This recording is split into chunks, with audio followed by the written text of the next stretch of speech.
တေ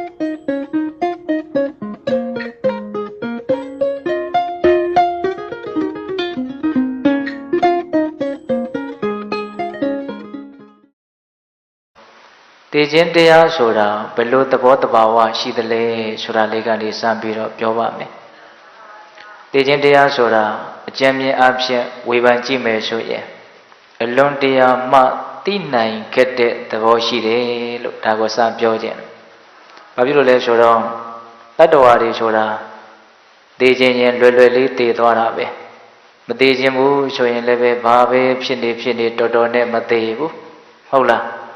တချို့ဘလို့မှသေမယ်မထင်ရဘဲနဲ့ကောက်ခါငင်ကသေသွားကြတာတချို့ကြတော့လည်းပဲတော်တော်သေစရာကောင်းမှလည်းနဲ့မသေဘဲနဲ့ဘဝမှာနေကြတယ်ပေါ့သေခြင်းစရာရဲ့နောက်ွယ်မှာရှိတဲ့အကြောင်းတရားတွေဟာအလွန်တရာမှသိနိုင်ခဲ့တယ်ဆိုတာကတော့ထင်ရှားတယ်ပေါ့ဒါကြောင့်ဦးဇင်းတို့ကျမ်းဂန်တွေထဲမှာတူကိုတတ္တဝါတွေကြွတင်ပြီးတော့မသိနိုင်တဲ့အကြောင်းအရာ၅မျိုးဆိုပြီးတော့ဝိသုဒ္ဓိမဲ့ကျမ်းထဲမှာပေါ်ပြထားတာလေးရှိတယ်။ပိဋကပေါင်းသူတော်ကောင်းတို့လည်းပဲမှတ်သားထားကြပူပြီးသားပါ။အားလုံးပဲမင်္ဂလာပါ။တရားချစ်ခင်သူတော်စင်များအပေါင်းတို့စိတ်ချမ်းခြင်းကိုယ်ဤကျမ်းမာခြင်းနဲ့ပြည့်စုံနိုင်ကြပါစေ။ဘာပြောထားတော့ဆိုတော့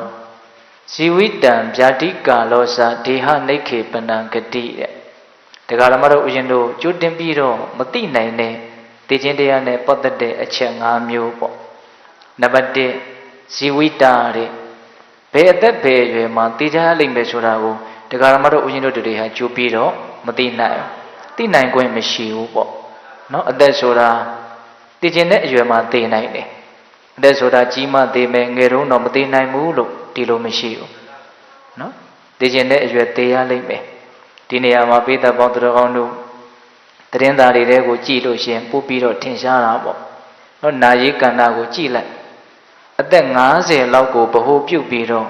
အထက်အောက်တည်ခြင်းတိုင်းတည်နေကြတာပဲနော်ဒါကြောင့်ဦးဇင်းတို့ကျမ်းဂန်တွေထဲမှာတစ်သီးတွေဟာအရွယ်ကြီးငယ်မရွေးကြွေကြနိုင်တယ်ဆိုတဲ့ဘေးရှိတယ်အဲ့လိုပဲတတ္တဝါတွေဟာလည်းပဲအရွယ်ကြီးငယ်မရွေးပျက်စီးနိုင်တယ်ဆိုတဲ့ဘေးဟာရှိတယ်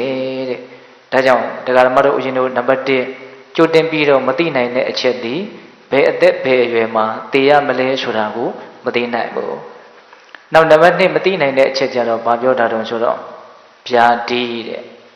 ဘယ်အနာဘယ်ယောဂနဲ့သိရမယ်ဆိုတာကိုတရားဓမ္မတို့ဥရှင်တို့ကြိုပြီးတော့မသိနိုင်။တော့သိခြင်းနဲ့ယောဂနဲ့သိနိုင်တယ်။ယောဂအကြီးကြီးနဲ့မှသိမယ်ယောဂတိတိလေးနဲ့တော့မသိနိုင်ဘူးလို့ဒီလိုလည်းပြောလို့မရအောင်။မသိနိုင်တဲ့ယောဂရဲ့လို့မရှိပါဘူး။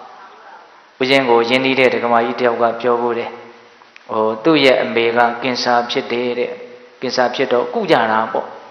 အဲ့ဒါကုတော့ကင်ဆာဆေးတွေကပြင်းထန်တော့ခေါင်းတစ်ကောင်လုံးဖြူပွေးသွားတယ်လို့ဆိုတယ်ဒါပေမဲ့အဲ့ဒီကင်ဆာယောဂကြီးနဲ့အဲ့ဒါ16နှစ်လောက်သူနေသွားမသေးဘူးသေတဲ့အခါကျတော့ကင်ဆာနဲ့သေသွားတာမဟုတ်ဘူးတဲ့အုတ်နောက်သွေးကြောပြတ်ပြီးတော့သေသွားတယ်တဲ့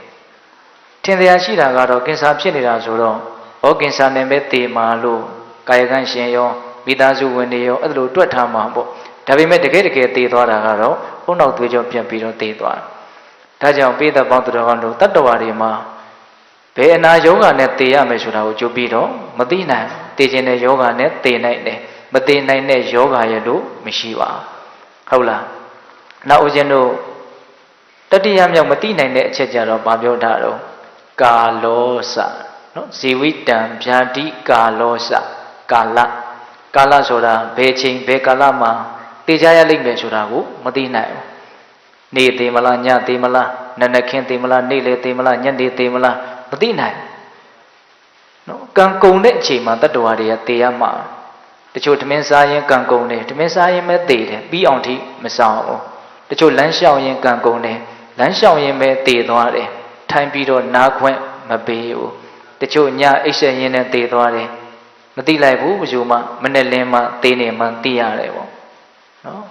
ဦးဇင်းတို့ငယ်ငယ်တုန်းကရွာမှာတခါကြီးတယောက်ကျောင်းကိုဥပုံဆောင်လာရင်းနဲ့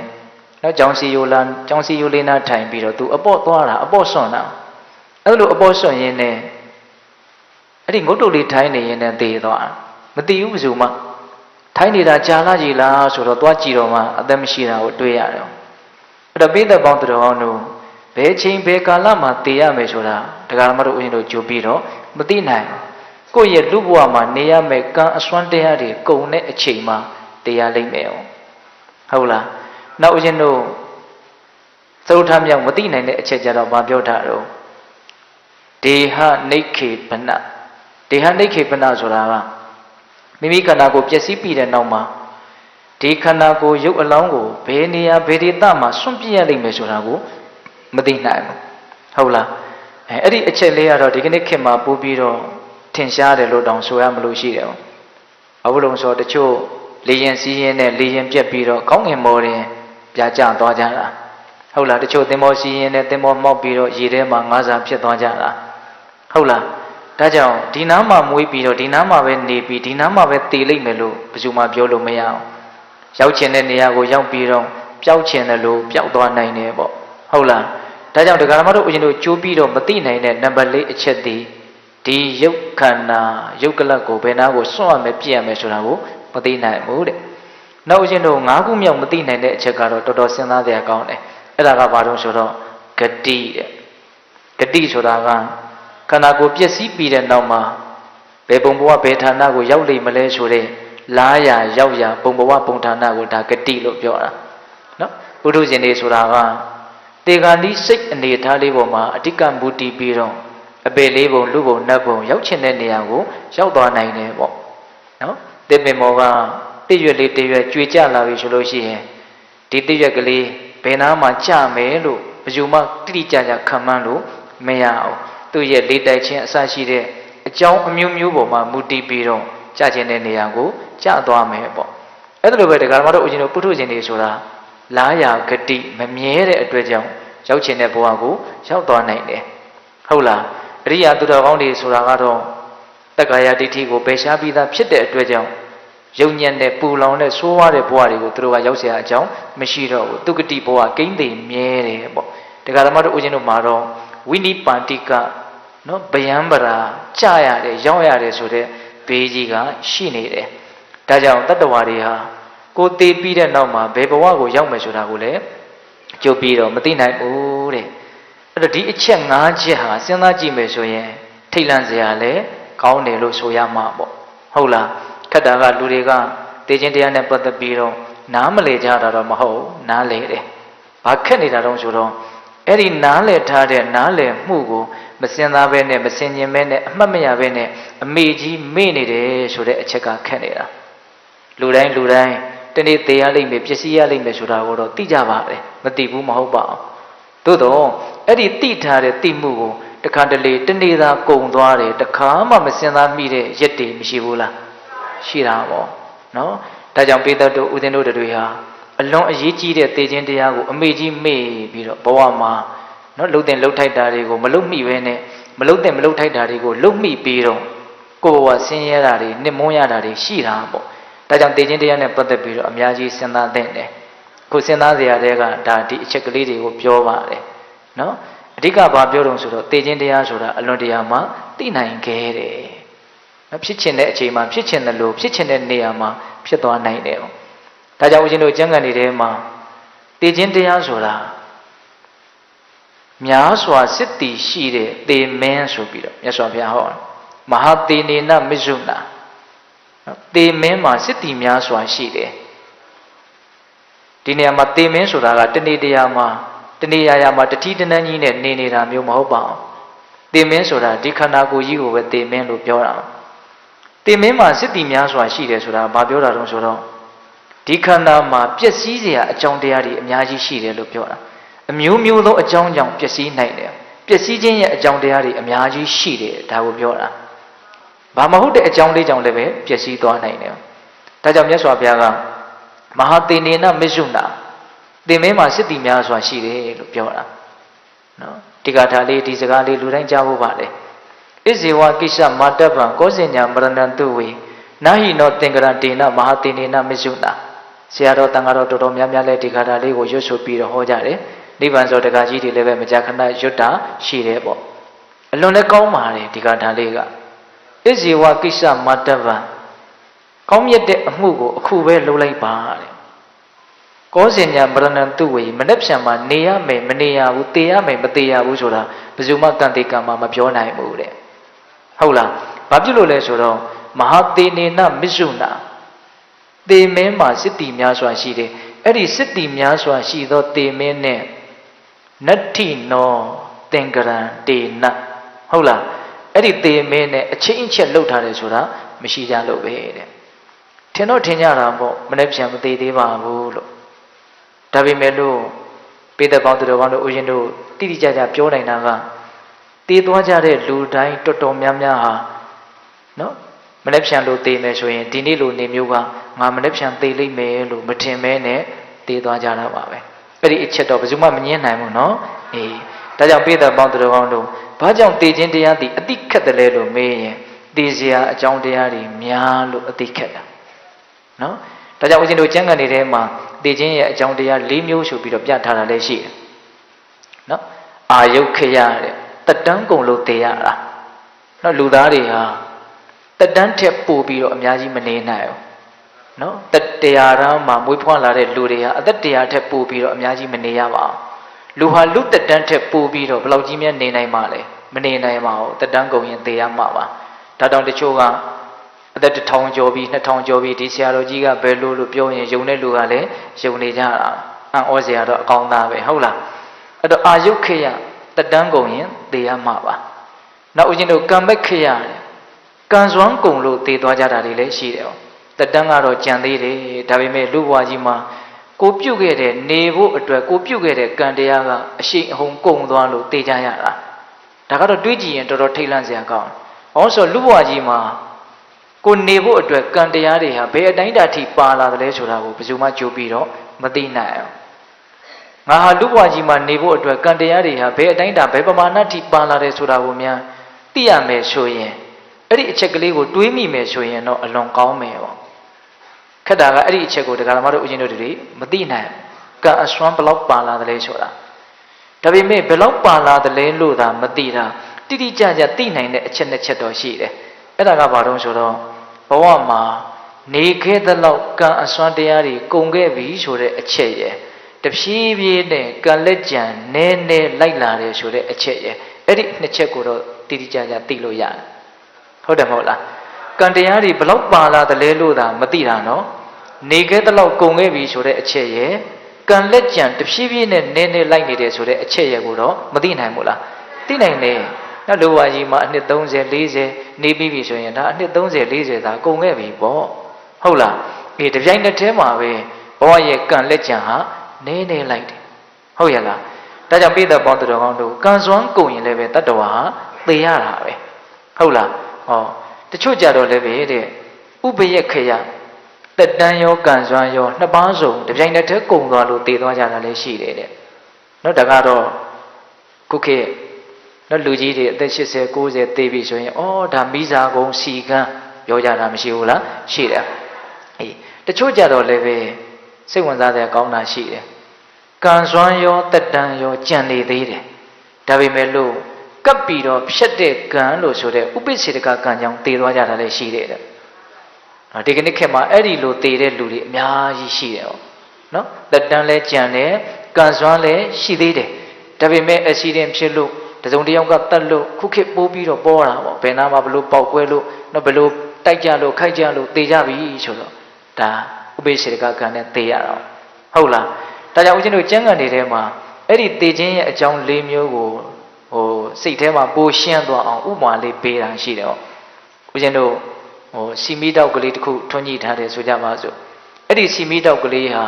ငိမ့်သွားပြီဆိုရင်ဘလို့အကြောင်းကြောင့်ငိမ့်နိုင်လဲနံပါတ်1မိစာကုံလို့ငိမ့်သွားတာလည်းဖြစ်နိုင်တယ်နံပါတ်2စီကုံလို့ငိမ့်သွားတာလည်းဖြစ်နိုင်တယ်နံပါတ်3မိစာရောစီရောတပြိုင်နက်တည်းကွတိကုံသွားလို့ငိမ့်သွားတာလည်းဖြစ်နိုင်တယ်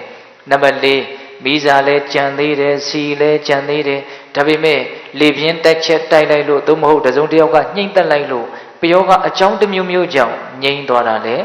ရှိနိုင်တယ်ဒါကတော့ဥပိ္ပစေကကံကိုရည်ညွှန်းပြီးတော့ပြောတာပေါ့နော်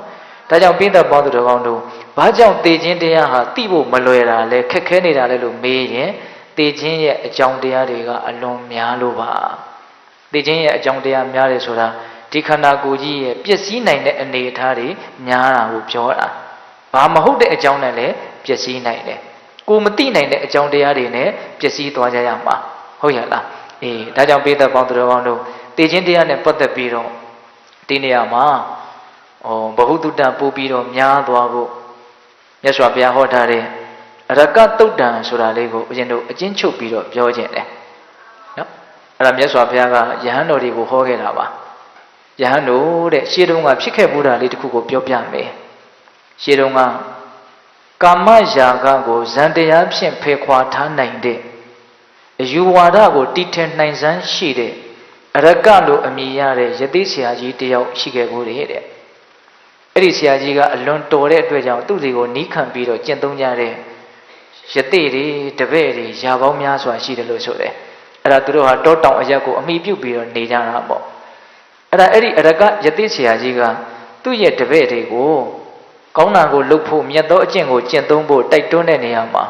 ဒီခန္ဓာကိုယ်ရဲ့ပျက်စီးလွယ်ပုံမခိုင်မြဲပုံမြန်မြန်ပျောက်ကွယ်သွားတတ်ပုံကို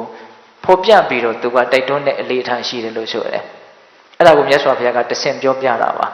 နော်အဲ့ဒီယသိဆရာကြီးကသူ့ရဲ့တပည့်တွေကိုဘယ်လိုဆုံးမလဲဆိုတော့တဲ့အပကံဗြဟ္မဏမနုဿာနံဇီဝိတံပရိဒံလဟုကံဘဟုဒုက္ခံဘဟုပါယတံမန္တာယဘုဒ္ဓဗံကတ္တဗံကုသလံစရိတဗံဗြဟ္မစရိယနတ္ထိဇာတတအမရဏံတဲ့ဆရာကြီးကသူ့ရဲ့တပည့်တွေကိုဆုံးမတာဗြဟ္မဏအိုးသူတော်ကောင်းတို့တပည့်တွေကိုသူကသူတော်ကောင်းတို့လို့ခေါ်ပြီးတော့ဆုံးမတာပေါ့ဗြဟ္မဏအိုးသူတော်ကောင်းတို့မနုဿာနံလူသားတို့ရဲ့ဇီဝိတံအသက်ဆိုတာအပကံနည်းနည်းလေးပါတဲ့အများကြီးမဟုတ်ဘူးတဲ့လူတွေရဲ့အသက်ဆိုတာနော်မနုဿာနံလူသားတို့ရဲ့ဇီဝိတံအသက်ဆိုတာပရိဒံတူတူလေးပါတဲ့အရှိကြီးမဟုတ်ဘူးတဲ့မနုဿာနံလူသားတို့ရဲ့ဇီဝိတံအသက်ဆိုတာလဟုကံအလွန်မြန်မြန်ဆန်ဆန်ကွယ်ပြောက်သွားတဲ့သဘောရှိတဲ့အကြာကြီးတည်နေတာမဟုတ်ဘူးတဲ့ဟောအသက်နဲ့ပတ်သက်ပြီးတော့ဘယ်နှချက်ပြောလိုက်တော့၃ချက်လူတွေရဲ့အသက်ဆိုတာအပကနည်းနည်းလေးအများကြီးမဟုတ်ပရိဒံတူတူလေးအရှိကြီးမဟုတ်လဟုကမြန်မြန်ကွယ်ပြောက်သွားတဲ့သဘောရှိတဲ့အကြာကြီးတည်နေတာမဟုတ်ဘူးတဲ့ပြီးတော့သူကအသက်နဲ့ပတ်သက်ပြီးတော့သူဘာဆက်ပြောတာတော့နော်အလွန်တတနာဆန်တယ်လို့ဆိုရမှာပေါ့နော်ဘာပြောတော့ဆိုတော့လူတွေရဲ့အသက်ဆိုတာဘဟုဒုက္ခဆင်းရဲမှုအလွန်များတယ်တဲ့ဘဟုပါယတံပင်ပန်းမှုလည်းအလွန်များတယ်တဲ့နော်အသက်ရှင်ရတယ်ဆိုတာတက်တောင့်တက်တာလွယ်လွယ်ကူကူရှင်ရတာမဟုတ်ပါဘူးဒီတစ်ချက်ကိုစဉ်းစားကြည့်နော်အလွန်ယုံရတယ်ကံရတယ်အလွန်ကြိုးစားရတယ်အထောက်ရတယ်ဒီအသက်ကလေးမသေးဖို့အတွက်လူဘဝမှာရှင်သန်ဖို့အတွက်ဒါပေမဲ့လူတွေကဒါကိုသတိထားမိခဲ့တယ်ဟောနော်အသက်ဆိုတာအလွန်ဆင်းရဲတယ်အလွန်ပင်ပန်းတယ်လို့ပြောတယ်နော်ပြီးတော့သူဘာဆက်ပြောတော့မန္တာယဘုဒ္ဓဗံတဲ့အဲ့ဒါလို့အသက်ရဲ့တဘာဝကိုမှန်မှန်ကန်ကန်ဉာဏ်ပညာနဲ့သိပြီးတော့နားလည်ပြီးတော့ကတ္တဗံကုသလံကောင်းမှုကိုပြုတဲ့စရိတဗံဗြဟ္မစီယံမြတ်သောအကျင့်ကိုကျင့်သုံးတဲ့နေတဲ့နတ္ထိဇာတတအမရဏံမွေးဖွားလာတဲ့တတ္တဝါမသိဘူးဆိုတာမရှိပါဘူးတဲ့ဟောဆရာကြီးပြောတဲ့စကားလေးအလွန်အနှစ်သားပါတယ်နော်ဒါလေးကိုပြန်ပြောမယ်နော်သူတော်ကောင်းတို့လူတွေရဲ့အသက်ဆိုတာနည်းနည်းလေးပါတူတူလေးပါမြက်မြက်ကွယ်ပြောက်သွားတဲ့သဘောရှိတယ်အလွန်မှလည်းပင်ပန်းတယ်ဒီသဘောတဘာဝတွေကိုဉာဏ်ပညာနဲ့မှန်မှန်ကန်ကန်သိပြီးတော့ကောင်းတာကိုပြုတ်တဲ့နဲ့မြတ်တဲ့အကျင့်ကိုကျင့်သုံးတဲ့နဲ့မွေးဖွားလာတဲ့တတ္တဝါမသိဘူးဆိုတာမရှိဘူးတဲ့ဘလောက်ကောင်းထားတဲ့စကားတွေတော့စဉ်းစားကြည့်နော်အဲ့ဒါလိုပြောပြီးတော့သူကဒီလူတွေရဲ့အသက်ဟာအလွန်ကွယ်ပြောက်လွှဲတယ်ဆိုတာကိုသူကပိုးပြီးတော့ထင်ရှားသွားအောင်ဥပမာနဲ့ဆက်ပြောတယ်အဲ့ဒါသူပေးတဲ့ဥပမာအဲ့ဒီမှာ9ချက်တွေ့ရတယ်ပေါ့အဲ့ဒါလေးကိုအရင်တို့အကျဉ်းမြင့်လေးပဲပြောပါမယ်နော်ပထမသူဥပမာပေးလိုက်တာကဘာလဲဆိုတော့သူတော်ကောင်းတို့တဲ့လူသားတွေရဲ့အသက်ဆိုတာဥတ္တာဝံဘိန္ဒုပမံမြက်ဖြားမှာကြာရောက်နေတဲ့နှင်းပြောက်ကလေးများနဲ့တူတယ်တဲ့ဆောင်းကာမှာဦးဇင်းတို့နှင်းလေးတွေမြက်ဖြားမှာတီးနေတာဖြူဖြူလေးတွေဝင်းဝင်းလေးတွေလူတိုင်းသိပါတယ်တွေ့ဘူးပါတယ်ဟုတ်လားအဲ့ဒါနေထွက်လာပြီဆိုတာနဲ့နေရောင်မြင့်လာပြီဆိုတာနဲ့သူတို့ကဘယ်ချိန်ပျောက်သွားမှမသိဘူးနော်တချို့လူတွေလည်းပဲမရှိတော့ဘူးဆိုတော့မှအိုးဟုတ်လားမရှိတော့ဘူးလားသိရတယ်ဘယ်ချိန်ပျောက်သွားမှမသိဘူးနော်လူဆိုတာအလွန်မှကွယ်ပျောက်လွယ်တဲ့သဘောရှိတယ်လို့ဆိုတယ်ဟုတ်လားအဲ့ဒါသူပထမပေးတဲ့ဥပမာမြက်ဖြားမှာကြာရောက်တဲ့နှင်းပြောက်တဲ့ဥပမာ9ချက်မှတ်ရမှာနော် မြက်ဖြားနှင်းပြောက်မိုးပေါက်ရေပွက်ဟောမိုးခါကာလမှာမိုးရွာလိုက်လို့ရေပြင်ပေါ်မှာမိုးပေါက်ကလေးတွေကျလာတော့အဲ့ဒီမိုးပေါက်ကလေးတွေရဲ့အရှိန်ကြောင့်ရေမျက်နှာပြင်ပေါ်မှာဝိုင်းကနေရေလှိုင်းလေးတွေအကွင်းကလေးတွေထထသွားတာဒါလူတိုင်းသိပါတယ်နော်အဲ့ဒါကိုဦးဇင်းတို့ဥဒကပုပ္ဖုလူပမနော်ရေပေါ်မှာထင်းလာတဲ့ရေပွက်ကလေးနော်ရေရဲ့လှိုင်းအဝင်းကလေးဒါလေးဟာဘယ်လောက်ကြာတော့ဆိုတော့ဘယ်လောက်မှမကြာနော်ဝိုင်းကနေထင်ပြီးတော့ပြေသွားပြန်မရှိတော့အဲ့လိုပဲလူတွေရဲ့ရှင်သန်ရတယ်ဆိုတော့အနေထားအလွန်ကွယ်လေတွေပျောက်လွယ်တယ်လို့သူပြောတာမြက်ဖြားနှင်းပြောက်မိုးပေါက်ရေပွက်ရေထက်ဒုတ်ချစ်ဥဒကေဒန္တရာစုပမနော်ရေမျက်နှာပြင်ပေါ်မှာဒုတ်ချောင်းနဲ့ပြည့်ဆိုချစ်လိုက်တယ်ဆိုရင်ရေမျက်နှာပြင်ပေါ်ထင်သွားတဲ့အရေးအကြောင်းဟာဘယ်လောက်ကြာတော့ဘယ်လောက်မှမကြာဘူးနောက်ကရေကတောက်လျှောက်ပြန်ပြီးတော့ဟုံးသွားတာ哦အဲ့လိုပဲလူတွေဆိုတာအလွန်မှကွယ်လွယ်တယ်ပျောက်လွယ်တယ်နော်မြက်ဖြားနှင်းပြောက်မိုးပေါက်ရေပွက်ရေထက်ဒုတ်ချစ်တောင်ချမြင့်နဲ့နော်နဒီပပ္ပတိယူပမနော်တောင်ပေါ်ကနေပြီးတော့အရှိန်နဲ့စီးဆင်းလာတဲ့ထိုးကြလာတဲ့တောင်ချမြင့်တစ်စင်းနဲ့အလွန်တူတယ်တဲ့လူတွေရဲ့ရှင်သန်နေရတဲ့အနေအထားဒါလေးကိုတော့နည်းနည်းလေးပြောခြင်းတယ်ပေါ့နော်ဒါကမှတို့ဦးဇင်းတို့ရဲ့ဘဝဆိုတာအဲ့ဒီတောင်ချမြင့်တစ်စင်းစီးဆင်းနေတာနဲ့အလွန်တူတယ်လို့ဆိုတယ်နော်တောင်ချမြင့်ကပင်လယ်ကြီးကိုစီးဆင်းတဲ့နေရာမှာရက်နေတယ်နားနေတယ်ဆိုတာဘယ်အချိန်မှမရှိဘူးရက်နေတယ်နားနေတယ်ဆိုတာဘယ်နေရာမှမရှိဘူးစိတ်ကူးလေးနဲ့ကြည့်ကြည့်ပေါ့နော်ရိုးရိုးမြစ်လို့တောင်မပြောဘူးရိုးရိုးမြစ်ကသူကလှုပ်လေလှုပ်လေအေးအေးဆေးဆေးစီးမှာတောင်ကျမြစ်ဆိုတာကတော့အမြင့်ကလာတာဆိုတော့အရှိန်အဟုန်နဲ့အားနဲ့မှန်နဲ့မြန်မြန်ဆန်ဆန်စီးသွားတာဟုတ်ရဲ့လားအဲ့ဒီစီးဆင်းနေတဲ့တောင်ကျမြစ်ရက်နေတဲ့နားနေတယ်ဆိုတာဘယ်နားမှဘယ်အချိန်မှမရှိနေလဲစီးတယ်ညလဲစီးတယ်အချိန်တိုင်းမှာစီးတယ်နေရာတိုင်းမှာစီးနေတယ်ဟုတ်လားအဲ့လိုပဲဒီရှင်သန်နေရတဲ့ဘဝတည်ခြင်းစီကိုဥတည်ပြီးတော့သွားနေရတဲ့ခရီးတစ်ခုပါပဲတကယ်တမ်းကဘဝဆိုတာအဲ့လိုကိုလည်းပဲဒကာဓမ္မတို့လည်းပဲတည်ခြင်းစီကိုဥတည်ပြီးတော့မလုပ်နေရတော့သွားနေရတယ်အဲ့ဒီသွားနေရတဲ့ခရီးသည်အရက်မရှိဘူးအနာမရှိဘူးအဲ့ဒါတူတာကိုပြောတာဟုတ်လားဒကာဓမ္မတို့ဦးဇင်းတို့ရက်ခွင့်မရှိနားခွင့်မရှိရက်လို့မရနားလို့မရတလက်ဆက်သွားရတယ်နေလဲသွားတယ်ညလဲသွားတယ်အချိန်တိုင်းမှာသွားတယ်ကိုဘာတွေပဲလုံနေသူကတော့ပုံမှန်သွားနေတယ်အသေးစိတ်လေးစဉ်းစားတတ်ဖို့လိုတယ်နော်ကိုဘာတွေပဲလုံနေစကားပဲပြောနေရေပဲချိုးနေဟုတ်လားအလုတ်တကိုင်တွေကိုပဲလုံနေရုပ်စွာအဆုံးညမှာအိတ်ဆက်ပြီးတော့အနားယူပါတယ်ဆိုတဲ့အချိန်မှတောင်မှဒီခန္ဓာကိုယ်ကြီးကတည်ခြင်းစီကိုဥတည်ပြီးတော့သွားနေတဲ့ခရီးကိုရပ်ထားတာမဟုတ်တယ်မဟုတ်လားအေးဒါကြောင့်ပိဿပေါင်းသူတော်အောင်တို့လူဘဝဆိုတာတောင်ကျမြစ်တစ်စင်းစီးဆင်းနေတာနဲ့အလွန်တူတယ်အရက်မရှိအနာမရှိတည်ခြင်းစီကိုဥတည်ပြီးတော့ဒလဇန်သွားနေရတယ်ဟုတ်လားအေးဒါကဥယျာဉ်တို့ဘယ်နှခုမြောက်ပြလိုက်တဲ့ဥမာတော့၄ခုမြောက်နော်မြက်ဖြားနှင်းပြောင်းမိုးပေါက်ရေပွက်ရေထက်ဒုတ်ချစ်တောင်ချမြင့်နဲ့ထွေးပြစ်တတွေးတဲ့နော်ထွေးပြစ်တတွေးဆိုတာကအားရှိတဲ့တာမန်လူတယောက်တတွေးထွေးတာဟာဘာမှအခက်အခဲမရှိဘူးတဲ့ဟုတ်လားတခါတလေတတွေးထွေးလို့ထွေးလိုက်မှတော့မသိဘူးအဲ့လောက်လွယ်တယ်ပေါ့နော်ရှာလေးနဲ့တတွေးရှုပြီးတော့အသာပဲထွေးလိုက်တာပဲလေဟုတ်လားအဲ့လိုပဲတဲ့လူတွေဆိုတာတတ္တဝါတွေဆိုတာတေးခြင်းရန်လွယ်လေးတေးသွားလူဘဝအသက်တစ်ချောင်းထွက်ဖို့ဆိုတာတတွေးထွေးရတာတော့လွယ်တယ်လို့ပြောတာဟုတ်လားသိပြီးတော့အခက်အမာကြီးတွက်နေမှာဆိုလို့ဒီဥမာကိုသူပေးတာဟုတ်လားဒါကြောင့်လူဘဝဆိုတာတတွေးပေါင်းနဲ့တူတယ်တဲ့မြက်ဖြားနှင်းပြောင်းမိုးပေါက်ရေပွက်ရေထက်ဒုတ်ချစ်တောင်ကျမြင့်နဲ့ထွေးပြစ်တတွေးအပူပေးအိုးထက်ပြောင်းပြက်အသားတဲ့နော်6ခုမြောက်ပေးလိုက်တဲ့ဥမာကအပူပေးအိုးထက်ပြောင်းပြက်အသားနော်တန်အိုးကကြီးတစ်ခုတနေ့ကိုမီးဘူးပေးထားလို့ရေတောက်ပြီးတော့ပူးလောင်နေတဲ့တန်အိုးကကြီးတစ်ခုအဲ့ဒီအိုးကကြီးပေါ့ဟိုအမဲသားလေးနော်လက်ထိတ်လောက်လက်မလောက်တုံးတစ်ပြီးတော့ပြစ်ချလိုက်မယ်ဆိုရင်တခါတည်းတွန့်လိန်ကောက်ကွေးပြီးတော့မဲတူချစ်ပြီးတော့ကြာသွားတခါတည်းပြည့်ရှိသွားဘာမှမကြောက်ဟုတ်လားအဲ့လိုပဲလူဘဝဆိုတာရဲပူနေတဲ့တန်အိုးကင်းပေါ်ကိုပြစ်ချလိုက်တဲ့အသားသားကလေးတစ်စားနဲ့အလွန်တူတယ်တဲ့အဲ့တော့ဘဝဆိုတာဘာလဲလို့ဒီဒေသနာလေးကိုအမိပြုပြီးတော့ဝေဖန်ကြည့်မယ်ဆိုရင်ပူပူလောင်လောင်နဲ့ပျောက်ကွယ်သွားတဲ့သဘောဘဝဆိုတာဘာလဲတော့ပူပူလောင်လောင်နဲ့ပျောက်ကွယ်သွားတာအေးအေးဆေးဆေးပျောက်ကွယ်တာမဟုတ်ပျောက်တော့ပျောက်ကွယ်ရမှာပဲဒါပေမဲ့ပူပူလောင်လောင်ပျောက်ကွယ်ရတယ်ဆိုတာကိုသဘောပေါက်ရမယ်ဟုတ်လားအေးအပူပေးအိုးထက်ပျောက်ပြက်အသား တက်မြင့်နွားဟုတဲ့ဟောခုနှစ်ခုမြောက်နောက်ဆုံးပေးတဲ့ဥမာကတက်မြင့်နွားတဲ့နော်အသက်ခံရမဲ့နွားတစ်ကောင်ကိုတတ်မဲ့လူကဆွဲခေါ်သွားပြီဆိုရင်အဲ့ဒီနွားရဲ့ခြေလန်းတိုင်းသေဖို့နဲ့ပူနီးသွားတယ်ဟုတ်လားအဲ့လိုပဲဒကာမတို့ဦးဇင်းတို့ဆိုတာကနေတဲ့အချိန်တိုင်းမှာနေလိုက်တာနဲ့အမျှတစ်ချိန်နဲ့တစ်ချိန်ပို့ပြီးတော့သိခြင်းတရားနဲ့နေတယ်အဲ့တော့ဒီနေရာမှာဦးဇင်းတို့ပြောချင်တာလေးတစ်ခုကဒီတက်မြင့်နွားဆိုတဲ့ဥပမာနဲ့တောင်ကြားမြစ်ဆိုတဲ့ဥပမာဒီနှစ်ခုကနှိုင်းယှဉ်ပြီးတော့တွေးသင့်တယ်လို့ထင်သူတို့နှစ်ခုကိုဆက်ပြီးတော့တွေးသင့်တယ်လို့ထင်တယ်။အောင်ဆို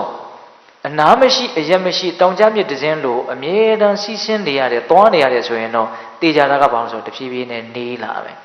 ။သူကမရက်ဖဲမနာပဲတလက်ဆက်သွားမှတော့မနီးခံနိုင်ရောလားမခံနိုင်ဘူး။နောက်ခရီးတစ်ခုသွားပြီဆိုရင်ကြံခဲ့တာတွေရှိသလိုနီးလာတာလည်းရှိတယ်။ရောက်မဲ့နေရာနဲ့တော့နီးလာတယ်။ဒါကြောင့်ပေးတဲ့ကောင်တို့ကောင်တို့ဦးဇင်းတို့တွေဟာမနှစ်ကတဲ့ဒီနှစ်ပို့ပြီးတော့နေလာတယ်ဟောအရင်လကတဲ့ဒီလပို့ပြီးတော့နေလာတယ်မနေ့ကတဲ့ဒီနေ့ပို့ပြီးတော့နေလာတယ်ဟောတတ်ပို့ပြီးတော့လက်တွေ့ကြကြပြောမယ်ဆိုရင်စောစောကထက်အခုပို့ပြီးတော့နေလာတယ်ဟောဆိုဘယ်ချိန်မှရက်မနေပဲကိုတရားနာရင်တရားဟောရင်လည်းသူကသူ့အလုပ်သူသွားနေတာလုံနေတာဟုတ်လားအေးဒါကြောင့်ပိဋကပေါင်းတော်ကောင်းတို့အရကဆရာကြီးကသူ့ရဲ့တပည့်တွေကိုလူတွေရဲ့အသက်ဆိုတာအဲ့လိုကုံလွယ်တယ်ပျောက်လွယ်တယ်တူတောင်းနေဒါကြောင့်ကောင်းတဲ့အလုပ်ကိုလုပ်တဲ့နဲ့မြတ်သောအကျင့်ကိုကျင့်တဲ့နဲ့ဒါလေးကွယ်ပြောက်မသွားသေးခင်မှာအဲ့ဒါကိုမြတ်စွာဘုရားကတဆင့်ပြောပြတာပြောပြပြီးတော့မြတ်စွာဘုရားဘာအမင်းရှိတုံဆိုတော့ယဟန်တို့တဲ့အရကဆရာကြီးက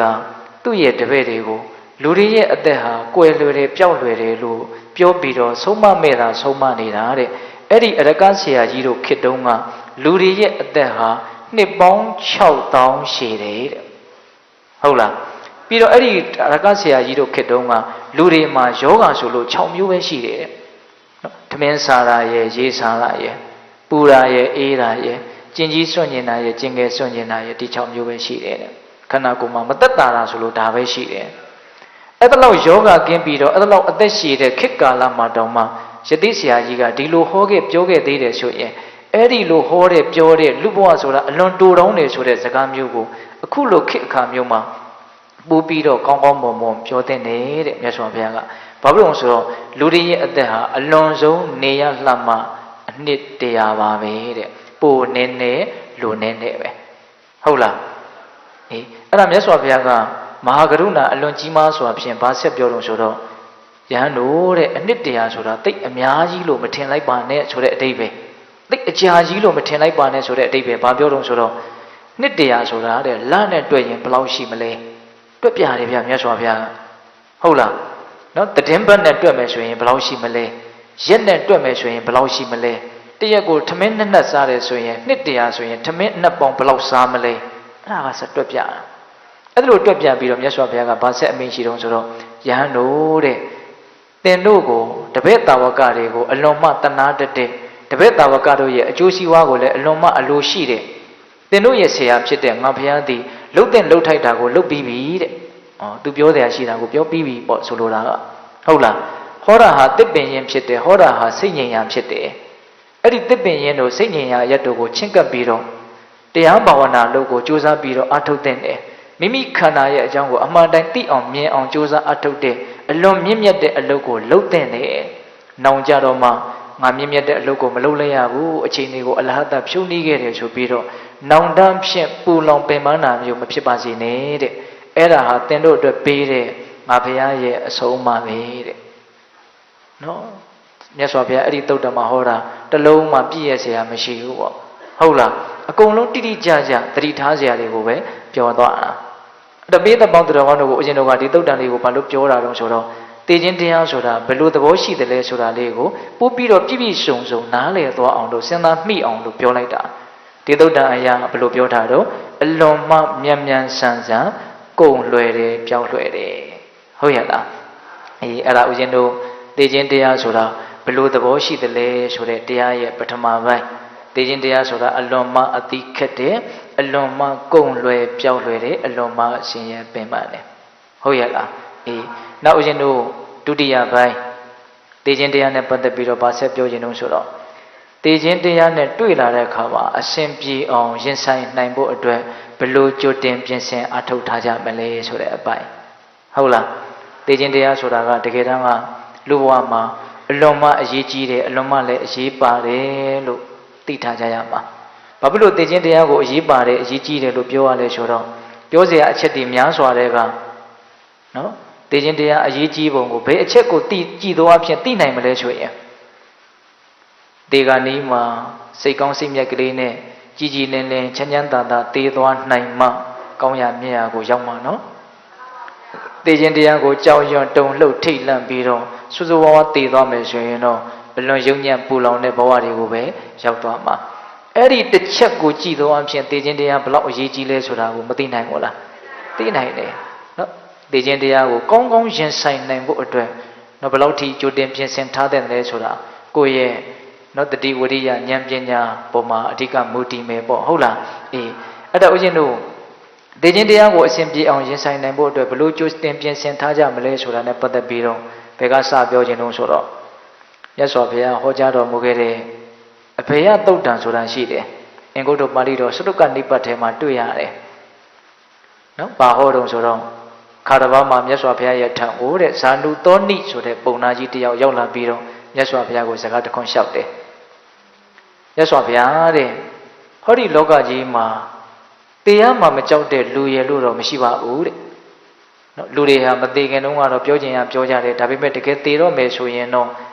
ကြောက်ကြတာကြီးပါပဲတဲ့တရားမှမကြောက်တဲ့လူရယ်လို့တော့မရှိဘူးလို့သူ့မှာအဲ့လိုအယူအဆရှိတယ်ပေါ့အဲ့ဒါကိုလာလျှောက်တော့မြတ်စွာဘုရားကပုံနာတဲ့လောကကြီးမှာတရားမှမကြောက်တဲ့လူတွေကြီးရှိတာမဟုတ်ဘူးတဲ့ဟုတ်လားတရားမှကြောက်တဲ့လူတွေကြီးရှိတာမဟုတ်ဘူးတဲ့တရားမှမကြောက်တဲ့လူတွေလည်းရှိပါတယ်တဲ့ဒါပေမဲ့တကတော့အရေးအတွက်အလွန်နည်းမယ်ပေါ့တရားမှကြောက်တဲ့လူကသာလည်းအလွန်များမယ်ပေါ့သို့တော့ရှိတာကိုတော့ရှိတယ်လို့မြတ်စွာဘုရားကဟောရမှာပေါ့တရားမှကြောက်တဲ့လူတွေရှိတယ်လို့မကြောက်တဲ့လူတွေလည်းရှိတယ်အဲ့ဒါနဲ့မြတ်စွာဘုရားကဆက်ဆက်ပြီးတော့တရားမှကြောက်တဲ့လူအမျိုးအစား၄မျိုး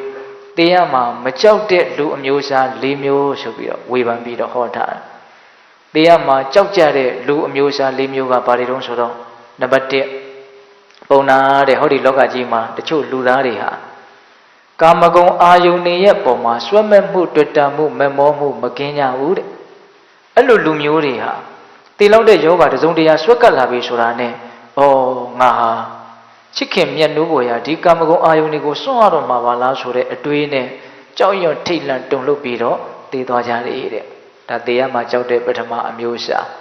ကာမဂုဏ်အာယုန်ရဲ့ပေါ်မှာဆွဲမဲ့မှုမကင်းကြသေးတဲ့ပုဂ္ဂိုလ်များ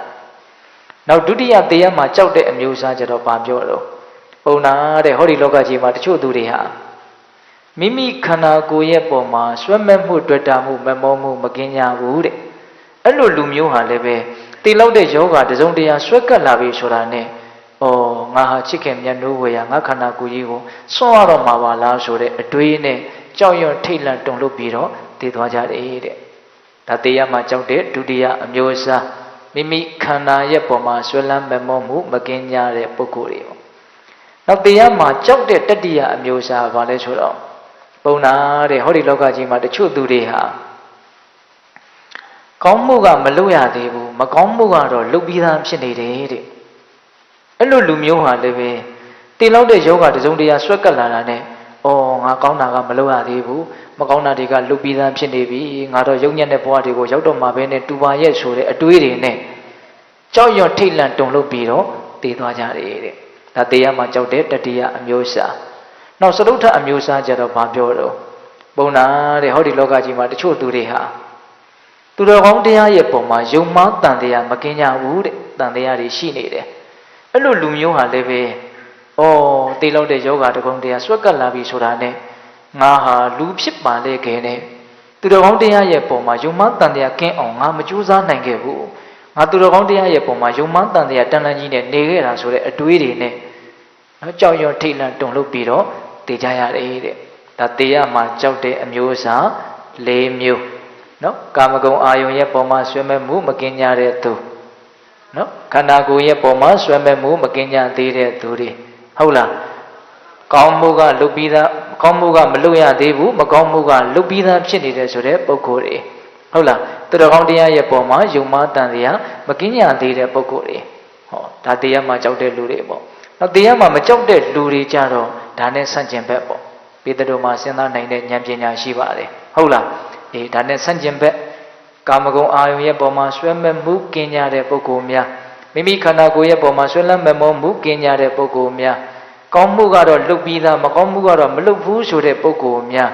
းဟုတ်လားသူတော်ကောင်းတရားရဲ့ပုံမှာယုံမှားတန်တရားကင်းရှင်းကြပြီးသားပုဂ္ဂိုလ်များအဲ့လိုပုဂ္ဂိုလ်တွေကတော့တိလောက်တဲ့ယောဂဆွဲကပ်လာပြီဆိုရင်သူတို့မှာကြောင်ရွံထိတ်လန့်တုန်လှုပ်တယ်ဆိုတာမရှိဘူးတဲ့အဲ့တော့ဦးဇင်းတို့ဒီဒေသနာလေးကိုစဉ်းစားကြည့်မယ်ဆိုရင်သိခြင်းတရားကိုမကြောက်မရွံ့ရဲရဲဝံ့ဝံ့ရင်ဆိုင်နိုင်ဖို့အတွက်ကိုယ်ဘာလှုပ်ထားတဲ့လဲဆိုတာလေးကိုကောက်ချက်ကလေးဆွဲတတ်ဖို့လိုမယ်လို့ထင်ပါတယ်နော်တရားတုတ်တန်ဒေသနာတစ်ပုဒ်ပုဒ်ကိုနားပြီးပြီဆိုရင်ဒါကိုဘယ်လိုနားလေလိုက်တယ်လဲဘယ်လိုအောက်မေ့ရမလဲဘယ်လိုမှတ်သားရမလဲဆိုတာကိုစဉ်းစားတတ်ဖို့လိုတယ်နော်အေးအဲ့တော့ဦးဇင်းတို့ဒီတုတ်တန်အရာသိခြင်းတရားကိုနော်မကြောက်မရွံ့ရင်ဆိုင်နိုင်ခြင်းတယ်ဆိုလို့ရှိရင်တတ်နိုင်တယ်ဗျာမကောင်းမှုကိုမပြုဖို့လိုတယ်တတ်နိုင်တယ်ဗျာကောင်းမှုကိုပြုဖို့လိုမယ်ပြီးတော့ကာမဂုဏ်အာယုန်နဲ့မိမိခန္ဓာရဲ့ပုံမှာဆွဲမဲ့မှုကင်းဖို့နဲ့သူတော်ကောင်းတရားရဲ့ပုံမှာယုံမှန်းတန်တရားကင်းဖို့ဆိုတဲ့ရည်ရွယ်ချက်နဲ့တတိပဋ္ဌာန်ဘာဝနာတရားများကိုကြိုးစားအထောက်ဖို့လိုမယ်ပေါ့သုံးချက်ဦးဇင်းတာကောက်ချက်ကလေးဆွဲကြည့်တယ်ပေါ့နော်အေးမကောင်းမှုမလုပ်ရဘူးကောင်းမှုကိုပြုရမယ်နော်သူတော်ကောင်းတရားရဲ့ပုံမှာယုံမှန်းတန်တရားကင်းဖို့ကာမနဲ့ကိုယ်ခန္ဓာရဲ့ပုံမှာတွေ့တာမဲ့မှုကင်းဖို့ဆိုပြီးတော့တတိပဋ္ဌာန်ဘာဝနာတရားကိုပွားများရမယ်ပေါ့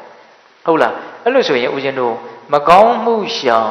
်ကောင်းမှုဆောင်ဖြူအောင်စိတ်ကိုထားဆိုတာတည်းလည်းပဲထိုက်တဲ့လို့အကျုံးဝင်မသွားနိုင်ဘူးလားဝင်သွားနိုင်တယ်ဒါကြောင့်ပိဿပေါင်းတော်ကောင်းတို့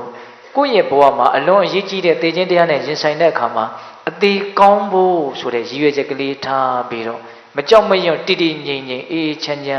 းနော်ဘဝရဲ့ဏိကုံချုပ်နိုင်ဖို့အတွက်အလွန်မှအရေးကြီးတာဟောဦးဇင်းတို့ဒီချက်လေးနဲ့ပတ်သက်ပြီးတော့မြတ်စွာဘုရားကနော်သေခြင်းတရားကိုချမ်းချမ်းသာသာကောင်းကောင်းမွန်မွန်ရင်ဆိုင်နိုင်ဖို့အတွက်ညွန်ပြထားတဲ့နိလန်းတွေများစွာရှိပါတယ်ဥပမာဆိုကြပါစို့သီလဝံသီလတံပံသောအတ္တံဘုံလောကလံကရောတိလို့အင်္ဂုတ္တပါဠိတော်ပိစကနိပတ်မှာမြတ်စွာဘုရားဟောထားတာရှိတယ်ကိုချင်းသီလနဲ့ပြည့်စုံတဲ့ပုဂ္ဂိုလ်သည်သေခြင်းတရားကိုမကြောက်မရွံ့တည်တည်ငြိမ်ငြိမ်နော်ငြိမ်ငြိမ်ချမ်းချမ်းရင်ဆိုင်နိုင်တယ်လို့ဆိုပါတယ်အဲ့ဒီဒေသနာကိုကြည့်မယ်ဆိုရင်သေခြင်းတရားကို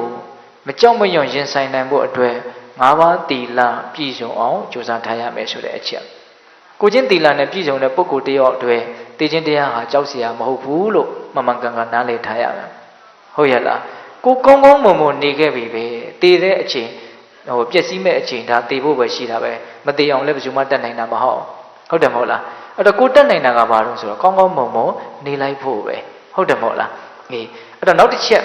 ်ဓမ္မပဒပါဠိတော်မှာဟောထားတာလေးတစ်ခုရှိတယ်ဘာဟောတုံးဆိုတော့ပုံညာဒုက္ခံဇီဝိတသင်္ခယံပိဇီဝိတသင်္ခယံပိအသက်ကုန်ခါဤအခါကာလမှာပုံညာကုသိုလ်ကောင်းမှုသည်ဒုက္ခံချမ်းသာတယ်ဟောသေခါနီးမှာကုသိုလ်ရှိရင်ချမ်းသာတယ်တဲ့အသေးကောင်းတယ်ပေါ့အဲ့တော့ဦးဇင်းတို့ဒီဒေသနာလေးကတော့သေခြင်းတရားကိုအစဉ်ပြေပြေချင်းဆိုင်နိုင်ဖို့အတွက်ဘုရားတပည့်တော်တို့ဘလို့ကြိုတင်ပြင်ဆင်ထားတဲ့မှာတယ်လဲဆိုတဲ့မေးလာတဲ့ပုံကိုယ်တွေအတွက်အကောင်းမွန်ဆုံးအပြည့်စုံဆုံးအဖြေဖြစ်မယ်လို့ထင်ပါတယ်ဟုတ်လားတေဂာနီးမှာကုသိုလ်ရှိရင်ချမ်းသာတယ်ကုသိုလ်မရှိရင်တော့မချမ်းသာနိုင်ဘူးနော်တကယ်တမ်းကကုသိုလ်ကောင်းဖို့ဆိုတာတေဂာနီးမှာတခုတည်းသောအားကိုးရာလို့ဆိုရမှာစဉ်းစားကြည့်ကုသိုလ်ကောင်းမှုသည်တေဂာနီးမှာတခုတည်းသောအားကိုးရာဆိုတဲ့စကားလေးစဉ်းစားကြည့်လူဘဝမှာတေကောင်ပေါင်းလည်းဖြစ်လာပြီဆိုရင်ကိုဘာကိုအားကိုးမလဲဆိုတာမတေခင်ကစစဉ်းစားကြည့်ရင်သိနိုင်ပါတယ်နော်ဘဝမှာဥရှင်တို့ဘာတွေရှိမလို့နော်ဒီခန္ဓာကိုယ်ကြီးရှိမယ်ကိုချစ်ကြတဲ့မျက်နှာရတဲ့ကိုကချစ်ရတဲ့မျက်နှာရတဲ့မိသားစုဝင်တွေမိတ်ဆွေတွေပေါင်းသင်းတွေသားချင်းတွေရှိမယ်ကိုတန်ဖိုးထားရတဲ့ဥစ္စာပစ္စည်းတွေရှိမယ်ဟုတ်လားပြီးရင်ဘာတွေရှိဦးမလို့ကိုပြုတ်ထားတဲ့မကောင်းမှုတွေကောင်းမှုတွေလည်းရှိမယ်အကြံဉာဏ်ဥဒင်တွက်ကြည့်လိုက်တဲ့၅မျိုးလောက်ရှိမယ်ပေါ့ဘဝမှာဒီခန္ဓာကိုယ်ကြီးရှိမယ်ချစ်ခင်မျက်နှာတန်ဖိုးထားတဲ့သက်ရှိသက်မဲ့ဆိုတာတွေရှိမယ်ပြီးရင်ပြုတ်ထားတဲ့မကောင်းမှုကောင်းမှုဆိုတာတွေရှိမယ်ပျက်စီးတော့မဲ့သေတော့မဲ့အချိန်မှာဒီခန္ဓာကိုယ်ကြီးနဲ့ မျက်နှိုးရတဲ့တန်ဖိုးထားရတဲ့တက်ရှိတက်မဲ့ဆိုတာတွေကတော့ထာဝရခွဲရတော့မှဖြစ်တဲ့အတွက်ကြောင့်အာကိုးရာမဖြစ်နိုင်ဘူးဆိုတာအလုံးမသေးကြတယ်ပေါ့။သေချာပေါ့သူ့ကိုစွန့်ရတော့မှဆိုတော့ဘလို့လို့အာကိုးမလို့ဟုတ်လား။အေးအဲ့ဒါလို့ဆိုရင်ကိုပြုတ်ထားတဲ့မကောင်းမှုတွေကိုအာကိုးလို့ရမလားဆိုတော့ဟိုးမကောင်းမှုကတော့အဲ့ဒီအချိန်မှာကိုယ့်ကိုချင်းချောက်မဲ့ထိတ်လန့်စေမဲ့ကြောက်ရွံ့စေမဲ့အရာဖြစ်နေတယ်။ကိုယ့်ကိုကောင်းကောင်းဒုက္ခပေးမဲ့အရာဖြစ်နေတယ်။အာကိုးဖို့ဝေလာဝေးအလွန်မှကြီးကျယ်တဲ့အန္တရာယ်ဖြစ်နေတယ်ပေါ့မကောင်းမှုကတော့အဲ့လိုဆိုရင်တေဂာနီးမှာကိုအာကိုအာရာပြုတ်ရမယ့်အရာကတစ်ခုပဲကြံတော့တယ်။ဘာပဲကြံတော့တယ်။ကောင်းမှုပဲရှိတော့တယ်။ငါကောင်းတာကိုလုပ်ခဲ့တယ်။ငါမှန်မှန်ကန်ကန်နေခဲ့တယ်။ဟုတ်လား။အဲ့ဒီကောင်းမြတ်မှုဆိုတာကိုလက်စုပ်လက်ကင်ပြုတ်ပြီးတော့ထားနိုင်တဲ့ပုဂ္ဂိုလ်တွေဟာတေခြင်းတရားကိုဘာမှကြောက်စရာမရှိဘူး။ဒါကြောင့်ဦးဇင်းတို့ဓမ္မပဒပါဠိတော်မှာနော်အာရစရာကောင်းတဲ့ဒေသနာလေးတစ်ခုရှိတယ်။ဘာပြောတော့ဆိုတော့အရက်တစ်ပါးကနေပြီးတော့ချမ်းချမ်းသာသာပြန်လာတဲ့လူကိုတဲ့ချစ်ခင်မြတ်နိုးတဲ့ဆွေမျိုးသားချင်းတွေကနော်လှိုက်လိုက်လဲလဲကြိုဆိုကြသလိုမျိုးကုသိုလ်ကောင်းမှုနဲ့ပြည့်စုံတဲ့ပုဂ္ဂိုလ်တူတယောက်တမလွန်ခရီးကိုသွားပြီဆိုရင်သူပြုတ်ထားတဲ့ကုသိုလ်ကောင်းမှုတွေကသူ့ကိုကြိုဆိုနေကြတယ်တဲ့အကိုးစရာဆိုလို့ဒါပဲရှိတယ်ဆိုတာထင်ရှားတယ်နော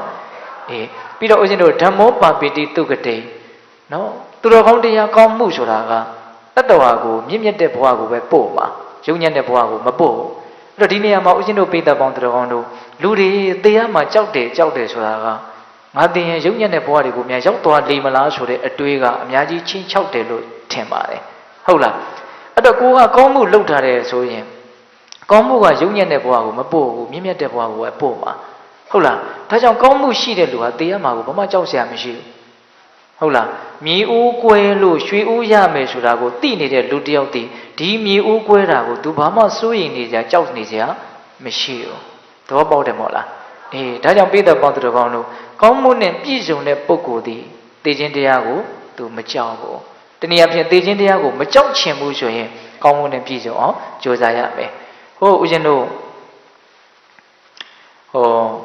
့တုဒ္ဒသောမဇတ်မှာပောရိတာရကိုတုဒ္ဒသောမမင်းကြီးပြောခဲ့တဲ့စကားလေးကတော့အလွန်မှမှတ်သားစရာကောင်းတယ်လို့ဆိုရမှာ။ဦးဇင်းတို့တုဒ္ဒသောမဇတ်လူတိုင်းတော့အသေးစိတ်နှိပါကြားဖို့ကြပါတယ်။နော်ပောရိတာရကဘုရားလောင်းတုဒ္ဒသောမမင်းကိုဖမ်းသွားတာသိတယ်မဟုတ်လား။လူသားစာပောရိတာရဟုတ်လား။တုဒ္ဒသောမကိုသူကငယ်ငယ်တုန်းကဆရာတော်ခဲ့တော့ကြည်ညိုရင်းဆွဲလေးရှိတဲ့အတွက်ကြောင့်သူကမဖမ်းဘူး။ဒါပေမဲ့ဒီမင်းမပါလို့ရှိရင်ကျန်တဲ့မင်းတွေလွတ်မြောက်ဖို့မလွယ်ဘူးပြဿနာပြေလည်ဖို့မလွယ်ဘူးဆိုပြီးတော့တရားမင်းကနော်တုဒ္ဒသောမမင်းမပါရင်ငါအပူဆုံးမခံဘူးလို့မင်းပြောဆိုပြီးတော့ညောင်မင်းဆောင်နတ်ကိုအကြံပေးလို့ညောင်မင်းဆောင်နတ်ကယဟန်ဟန်ဆောင်ပြီးတော့မင်းတုဒ္ဒသောမမင်းမပါဘဲနဲ့နော်အဆင့်မရှိတဲ့မင်းတွေနဲ့ငါ့ကိုပူဆိုတာငါလက်မခံနိုင်ဘူးဆိုတော့အဲ့ဒီမှာပောရိတာရကဘုရားလောင်းတုဒ္ဒသောမမင်းကိုစိတ်မပါဘဲနဲ့သူဖမ်းရတယ်ပေါ့ဖမ်းတဲ့အခါကျတော့တော်တဲ့ရောက်တဲ့အခါကျတော့ဘုရားလောင်းကဘာပြောတော့ဆိုတော့ပောရိတာရတဲ့ငါ့ကိုခိတ္တခဏနန်းတော်ကိုပြန်ခွင့်ပြုပါဘာဖြစ်လို့တုံးဆိုတော့ငါဒီလာကနီးမှာနန္ဒပုံနာဟောမဲ့နော်ကတ္တပမြတ်စွာဘုရားဟောတယ်လို့ဆိုတဲ့တရားဂါထာတွေကိုငါနာယူမယ်လို့ဂတိပေးခဲ့တယ်ငါဒါကြောင့်တရားသွားနာခြင်းနဲ့ပြီးရင်မင်းဒီကိုငါပြန်လာပါမယ်အဲ့လိုပြောတော့ပောရိတာရကကိုယ့်ကိုတတ်မယ်လို့တေချာပေါက်သိနေတဲ့နေရာကြီးကိုပြန်လာမယ်ဆိုတာဒါယုံနိုင်စရာမရှိဘူးတဲ့သူမလွတ်နိုင်ဘူးအဲ့ဒီတော့ဘုရားလုံးကမင်းနဲ့ငါနဲ့ငယ်ငယ်တုန်းကအတူတူနေခဲ့တာပဲတဲ့ငါဘယ်တော့မှမဟုတ်တာပြောဘူးလို့တော့အဲ့ဒီမှာသူတန်လျက်ကင်ပြီးတော့ကြိမ်နေပေါ့ဘုရားလောင်းအဲ့ဒီတော့မှပောရိတာရကကင်သူပြန်လာခြင်းလဲလာပါစေမလာခြင်းလဲနေပါစေသူပြန်မလာလဲပဲငါရဲ့လက်မောင်းသွေးကိုဖောက်ပြီးတော့ညောင်မစောင်းနတ်ကိုကျဉ်တ်အောင်တောင်းပန်ပြီးတော့ပူဇော်ရတော့မှာပဲဆိုပြီးတော့သူပြန်လွတ်တာဗျနော်ဒါသူကစေနာမေတ္တာရှိတာအဲ့ဒါနဲ့ဘုရားလောင်းကနန္ဒပုံနာဟောတဲ့ဂါထာ၄ပုဒ်ကိုနာပြီးတော့သူဂတိသစ္စာအတိုင်းပြန်လာတော့ဒီမှာပောရိတာရကမိဘုံကြီးတွေဖို့တစိုးတွေချုံတပ်ဖြတ်ပြီးတော့ရစ်ပူဇော်ပြီးတော့စားမယ်တောက်မယ်ပေါ့ဟုတ်လားအဲ့ဒီလိုအနေထားမျိုးမှာဘုရားလုံးကပြန်လာတော့ခြေတံကြတော့သူနောက်လှည့်ကြည့်အံ့ဩတယ်သူစိတ်ထဲမှာပောရိတာရကကိုကိုတတ်မယ်ဆိုတဲ့နေရာကိုပြန်လာတာဘာလို့ပြန်လာနိုင်တာတော့အဲ့ဒါနဲ့ဘုရားလုံးကိုတည်တည်ချာချာစိတ်တည်ကြည့်ပြီးတော့ပောရိတာရကမေးတယ်တဲ့မင်းကြီးတင့်ကိုငါတတ်မယ်ဆိုတာကိုတေချာပေါက်သိနေပါလေခင်နဲ့တင့်ရဲ့မျက်နှာဟာကြာပန်းကဲ့သို့လက်ကဲ့သို့အလုံးမကြည်လင်လန်းဆန်းနေတယ်။သင်ဘာဖြစ်လို့တရားမှမကြောက်တာတော့တဲ့ မေးတဲ့နဲ့နော်ဒီမေးခွန်းကဟုတ်လားအဲ့လိုမေးတဲ့ခါကျတော့ဘုရားလောင်းကဘာပြန်ပြောတော့ဆိုတော့ပောရိတာရာတဲ့ငါဘာပြုလို့တေးရမှာမကြောက်တာတော့ဆိုလို့ရှိရင်ငါဟာကုသိုလ်ကောင်းမှုတွေကိုများစွာပြုပြီးပြီတဲ့တမလွန်ခရီးကိုငါကောင်းကောင်းသုတ်သင်ပြီးပြီကိုသွားရမယ့်လမ်းကိုကောင်းကောင်းရှင်းပြီးပြီပေါ့ဆိုလိုတာဟုတ်လားမိဘတွေရဲ့ပုံမှာလှုပ်တင်လှုပ်ထိုက်တာကိုငါလှုပ်ပြီးပြီသာသမီတွေရဲ့ပေါ်တိုင်းသူပြည်သားဆွေမျိုးသားချင်းမိတ်ဆွေအပေါင်းအသင်းဒါတွေရဲ့ပုံမှာငါလှုပ်တင်လှုပ်ထိုက်တာကိုလှုပ်ပြီးပြီပညာရှိတွေချီးမွမ်းတဲ့ရစ်လို့ဆိုတဲ့ဒါနကောင်းမှုတွေကိုလည်းငါများစွာပြုပြီးပြီအဲ့ဒါလို့ကုသိုလ်ကောင်းမှုမှာတည်တဲ့ငါလူဟာဘာဖြစ်လို့တရားမှာကိုကြောက်ရမှာတော့နဲ့နော်ဒါကြောင့်တမလွန်ခရီးကိုငါစိုးရိမ်မှုမရှိဘဲနဲ့ရဲရဲဝံ့ဝံ့သွားမယ်တဲ့မင်းငါ့ကိုတတ်ပြီးတော့ရစ်ပူဇော်လူမူလီပူဇော်လို့စားလူမူလီစားလို့တဲ့ဟောဘလောက်ရဲဝံ့တော့စကားတော့စဉ်းစားကြည့်နော်ကုသိုလ်ကောင်းမှုမှာတီးနေတဲ့ငါလူဒီဘာဖြစ်လို့တရားမှာကိုကြောက်ရမှာတော့တမလွန်ခရီးကိုစိုးရိမ်မှုမရှိဘဲနဲ့ငါသွားမယ်မင်းတတ်ပြီးတော့ရစ်ပူဇော်ခြင်းလဲပူဇော်စားခြင်းလဲစားလိုက်တဲ့အလွန်မှစံထားအတုယူတဲ့နဲ့လူအာဇာနေပေါ့တချို့ကမသေးခင်သာတတိတွေကောင်းအစွမ်းတွေပြတယ်သိမယ်ဆိုရင်တော့တုံလှုပ်ချောက်ချကြတာပဲများပါတယ်ဒါပေမဲ့ဦးဇင်းတို့မြမသမိုင်းမှာအလွန်အားကျစရာကောင်းတဲ့နော်အနန္တတူရိယအမတ်ဆိုနော်ဖတ်ကြည့်လိုက်တိုင်းသူ့အကြောင်းကစက်သီးထားစရာကောင်းတယ်လို့ဆိုရအောင်နော်တေဂာနီးမှာဂုတ်ပေါ်ဓာဝဲနေတဲ့အချိန်မှာအလွန်ပြောင်ပြောက်တဲ့လင်္ကာအလွန်မှအနှစ်သာရရှိတဲ့လင်္ကာကိုရေးစီသွားနိုင်ဘဝနဲ့ပတ်သက်ပြီးတော့သူတို့ဘလောက်အမြင်ရှင်းထားသလဲဆိုတာမထင်ရှားဘူးလားထင်ရှားတယ်နော်ဒါကြောင့်ပိဿပေါင်းတော်တို့ပြောချင်တာကဘာလဲကုသိုလ်ကောင်းမှုနဲ့ပြည့်စုံသောငါလူသည်ဘာဖြစ်လို့တရားမှာကိုကြောက်အောင်မလဲဆိုတဲ့စကားပါပဲဟုတ်ရဲ့လားအေးဒါကြောင့်သိခြင်းတရားကိုကောင်းကောင်းမွန်မွန်အသေးကောင်းစွာရင်ဆိုင်နိုင်ခြင်းနဲ့ဆိုရင်တော့ကုသိုလ်ကောင်းမှုကိုသာပြည့်စုံအောင်ကြိုးစားကြဖို့ဒီနေ့မှာပိဿပေါင်းတော်ကောင်းတို့အသေးကောင်းဖို့ဆိုတာကိုပြောပြီးတဲ့နောက်မှာဘာကိုဆက်ပြီးတော့ပြောခြင်းတော့ဆိုတော့အသေးလွတ်ဖို့ဆိုတာလေးကိုလည်းဆက်ပြောခြင်းတော့ဟောဆိုသာသနာနဲ့တွေ့ခွင့်ရတဲ့လူသားတယောက်အတွက်အသေးကောင်းဖို့ကြိုးစားရုံများနဲ့မပြည့်စုံသေးဘူးလို့ထင်ပါတယ်အသေးလွတ်အောင်လည်းပဲကြိုးစားဖို့လိုမဲ့ပေါ့ဒီနေ့မှာဦးရှင်တို့အသေးလွတ်အောင်ကြိုးစားဖို့ဆိုတာနဲ့ပတ်သက်ပြီးတော့မြတ်စွာဘုရားဟောထားတဲ့အသေးလွတ်ကြောင်းတရားဆိုပြီးတော့ဒါလိုက်ဟောထားတာလေးရှိတယ်ဦးရှင်တို့မြတ်စွာဘုရားရဲ့လက်ထက်တော်အခါကမောဃရာဇမထေဆိုတာရှိတယ်သူကလူဘဝတုန်းကဘာဝရီဆရာကြီးရဲ့တပည့်ပေါ့နော်ဦးဇင်းတို့လည်းဟောဘူးပါတယ်လောကကိုဘယ်လိုကြည့်မလဲဆိုတဲ့ခေါင်းစဉ်ကလေးနဲ့ဟုတ်လားအဲ့ဒီမှာမောဃရာဇကသူယဟန်မဖြစ်သေးခင်လူဘဝနဲ့မြတ်စွာဘုရားကိုသူမေးခွန်းတစ်ခုမေးတာဗာမေးတော့ဆိုတော့ကထံလောကအဝခန္တံမစ္စုရာဇာနပတ္တိကထံလောကအဝခန္တံဒီခန္ဓာဒီဟုသောလောကကြီးကိုဘယ်လိုကြည့်မယ်ဘယ်လိုမြင်မယ်ဆိုလို့ရှိရင်မစ္စုရာဇာသေမင်းသည်နပတ္တိမမြင်မဲရှိမလဲနော်ကိုယ်ခန္ဓာကိုယ်ကြီးကိုဘယ်လိုနားလည်ပြီးတော့ဘယ်လိုမြင်မယ်ဆိုလို့ရှိရင်သေမင်းကကိုယ့်ကိုမမြင်မဲရှိမလဲတဲ့ဆိုလိုတာကအသေးလွတ်ဖို့အတွက်ကိုဘယ်လိုကြိုးစားအထောက်ရမလဲလို့မေးတာ ਨੇ အတူတူပါပဲဟုတ်လားအဲ့လိုမေးတဲ့အခါကျတော့မြတ်စွာဘုရားကဂါထာတဂါထာခွဲနဲ့ဖြေတယ်ပေါ့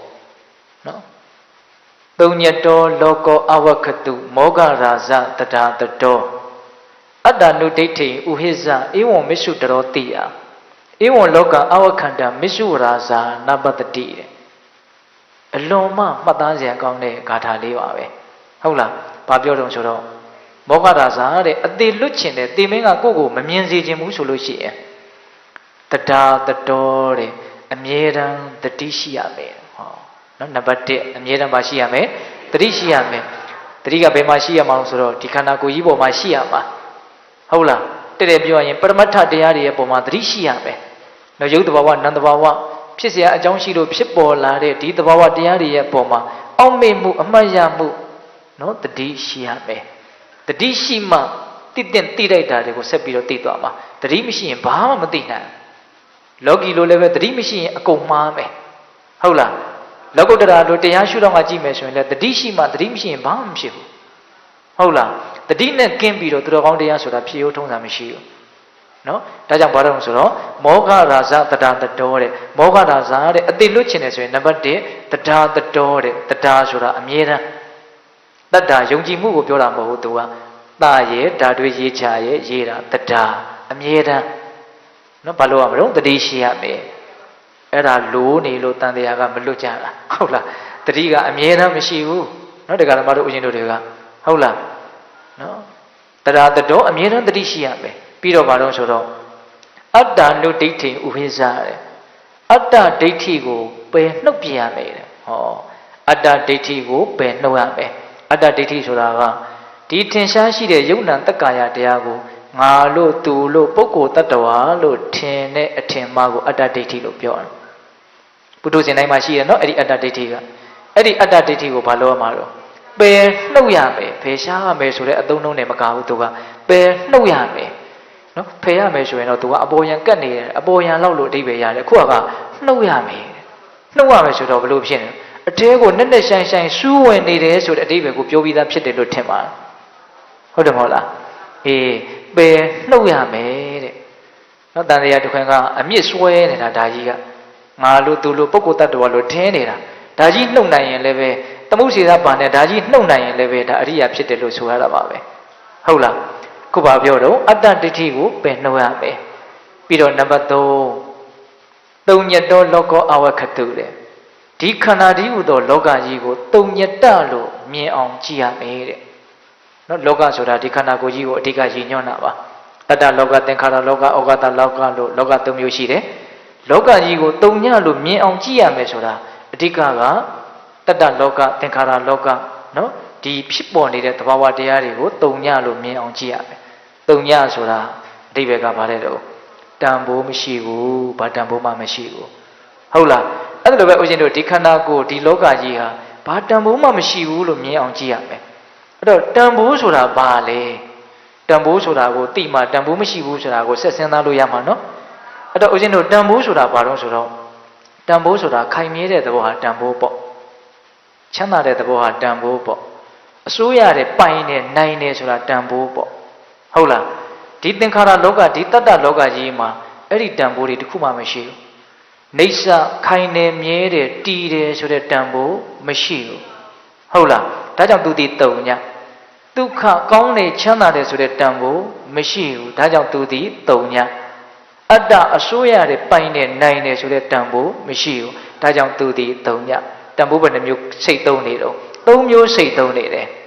နေဆာဆိုတဲ့တည်မြဲတဲ့တန်ဖိုးမရှိဘူးဒုက္ခဆိုတဲ့ချမ်းသာတဲ့တန်ဖိုးမရှိဘူးအတ္တဆိုတဲ့အစိုးရတဲ့ဆိုတဲ့တန်ဖိုးမရှိဘူးဒါကြောင့်ခန္ဓာသည်အနိစ္စဒုက္ခအနတ္တဖြစ်တယ်ဒါသည်ပင်တန်ဖိုးမဲ့နေတယ်လို့ပြောတာ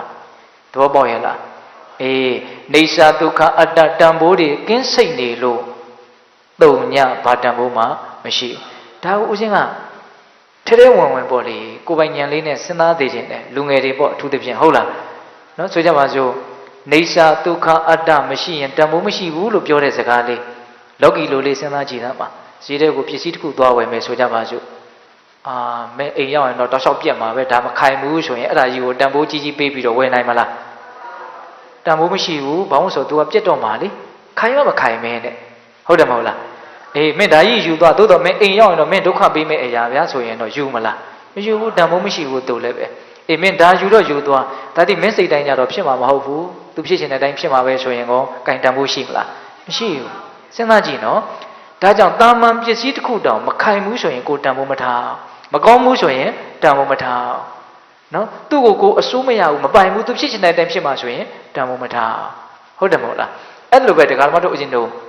ဒီခန္ဓာတည်းဟူသောလောကကြီးဟာနေဆာဒုက္ခအတ္တတန်ဖိုးတွေကင်းစိတ်တယ်ဒါကြောင့်သူသည်တုံညာတန်ဖိုးမရှိဘူးပေါ့အဲ့ဒါကိုမြင်အောင်ကြည့်မယ်ဆိုလို့ရှိရင်တဲ့အဲ့ဒီပုဂ္ဂိုလ်ဟာဧဝံမစ္စုတရောတိယသိခြင်းတရားကနေလွန်မြောက်လိမ့်မယ်ဧဝံလောကအဝခန္တံအဲ့ဒီလိုမြင်မယ်ဆိုလို့ရှိရင်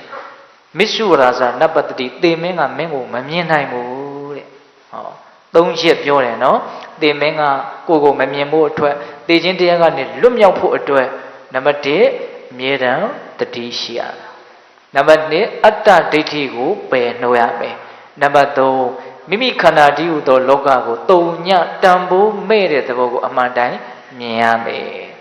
ဟုတ်လားတန်ဖိုးမဲ့တယ်ဆိုတာနေရှာဒုက္ခအတ္တကင်းစိတ်တဲ့သဘောပေါက်တယ်နော်အေးအဲ့ဒါမြတ်စွာဘုရားကမောဟရာဇလူလင်ကိုအဲ့လိုဖြေတာဟုတ်လား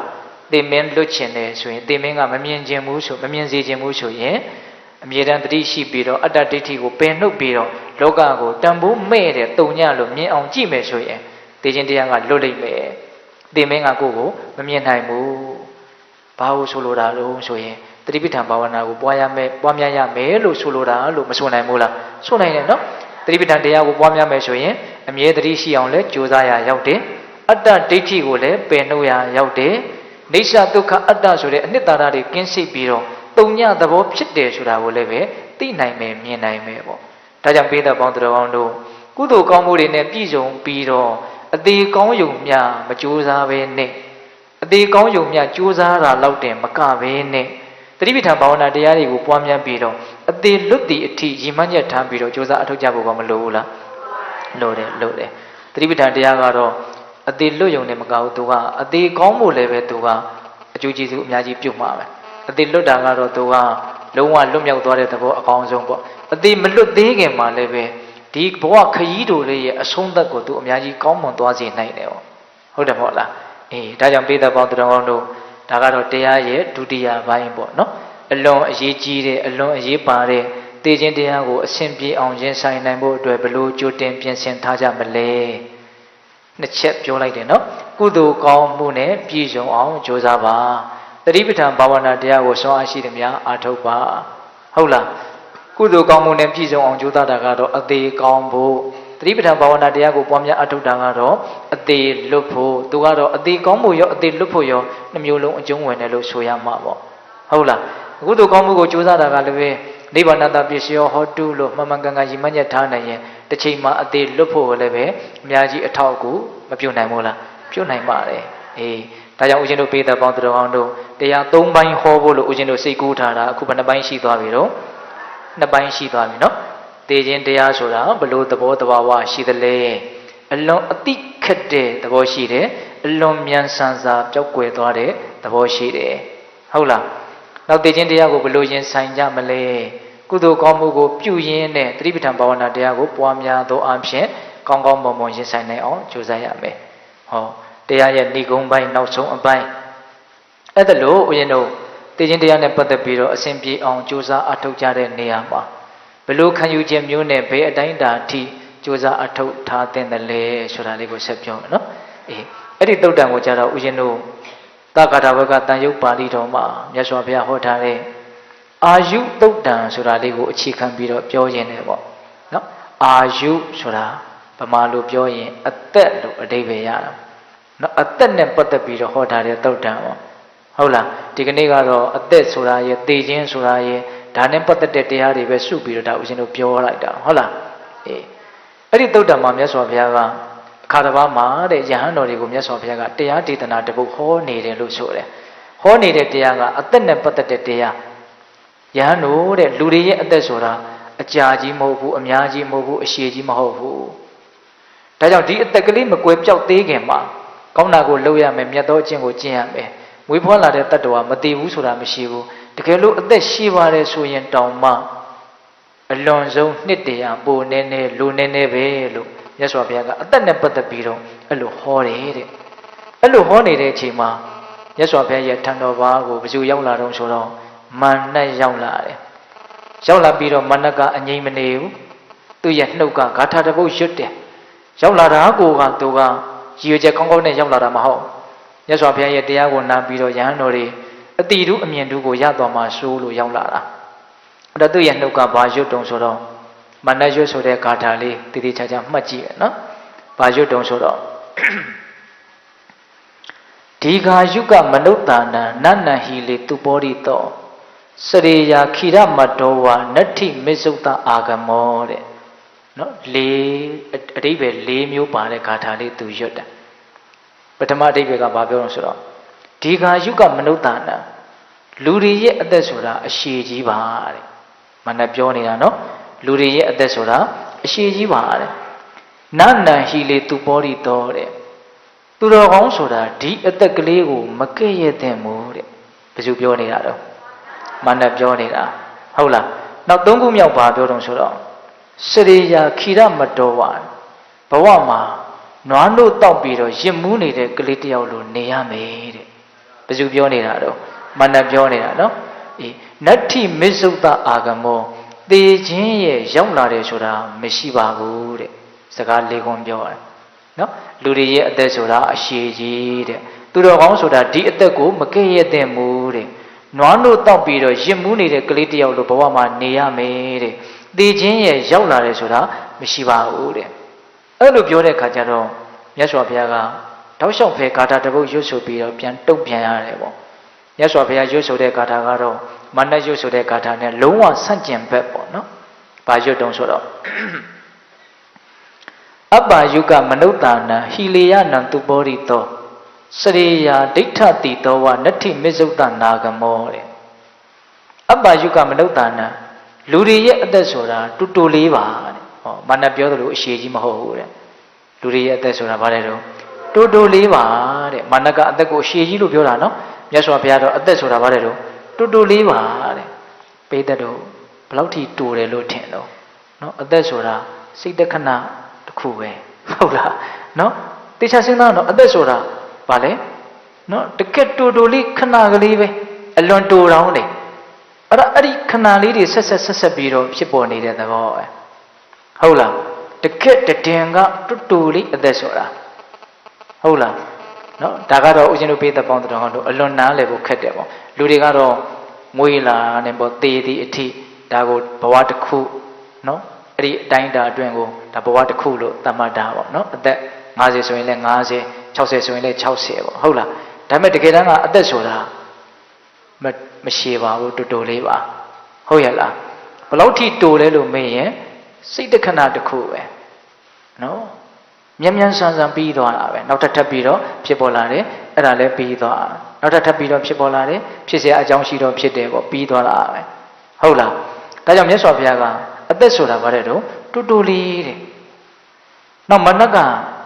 သူတော်ကောင်းဆိုတာဒီအသက်ကိုမကဲ့ရဘူးလို့ပြောတာအဲ့ဒါမြတ်စွာဘုရားကဟိလေယနံသူပောရိတောတဲ့သူတော်ကောင်းဆိုတာဒီအသက်ကိုကဲ့ရမယ်အသက်ကိုမချီးမွမ်းရဘူးအသက်ကိုကဲ့ရမယ်အသက်ဆိုတာတူတယ်ကုံလွယ်တယ်ပျောက်လွယ်တယ်ဆင်းရဲတယ်ပင်ပန်းတယ်ဘာမှကောင်းတာမရှိဘူးလို့အသက်ကိုကဲရမယ်ဟုတ်လားပြီးတော့မနက်ကဘဝမှာနွားနို့တောက်ပြီးတော့ရစ်နေတဲ့ကလေးတယောက်လိုနေရမယ်လို့ပြောတယ်မြတ်စွာဘုရားကဘာပြောတော့စရိယာဒိဋ္ဌတိတောဝါခေါင်းကိုမီးလောင်တဲ့လူတယောက်လိုနေရမယ်တဲ့မနက်မှာဥပမာနဲ့ပြောတတ်တာမဟုတ်ဘူးမြတ်စွာဘုရားလည်း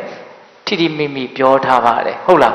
ကုသိုလ်ကောင်းမှုကိုလုပ်တဲ့နေရာမှာအဲ့ဒါလောက်အရေးတကြီးလုပ်ရမယ်ဆိုတဲ့အဓိပ္ပာယ်ကိုရည်ညွှန်းတာနော်ကောင်းကိုမီးလောင်ခံရတဲ့လူတယောက်လိုနေထိုင်ရမယ်တဲ့ဘဝမှာနောက်မနက်က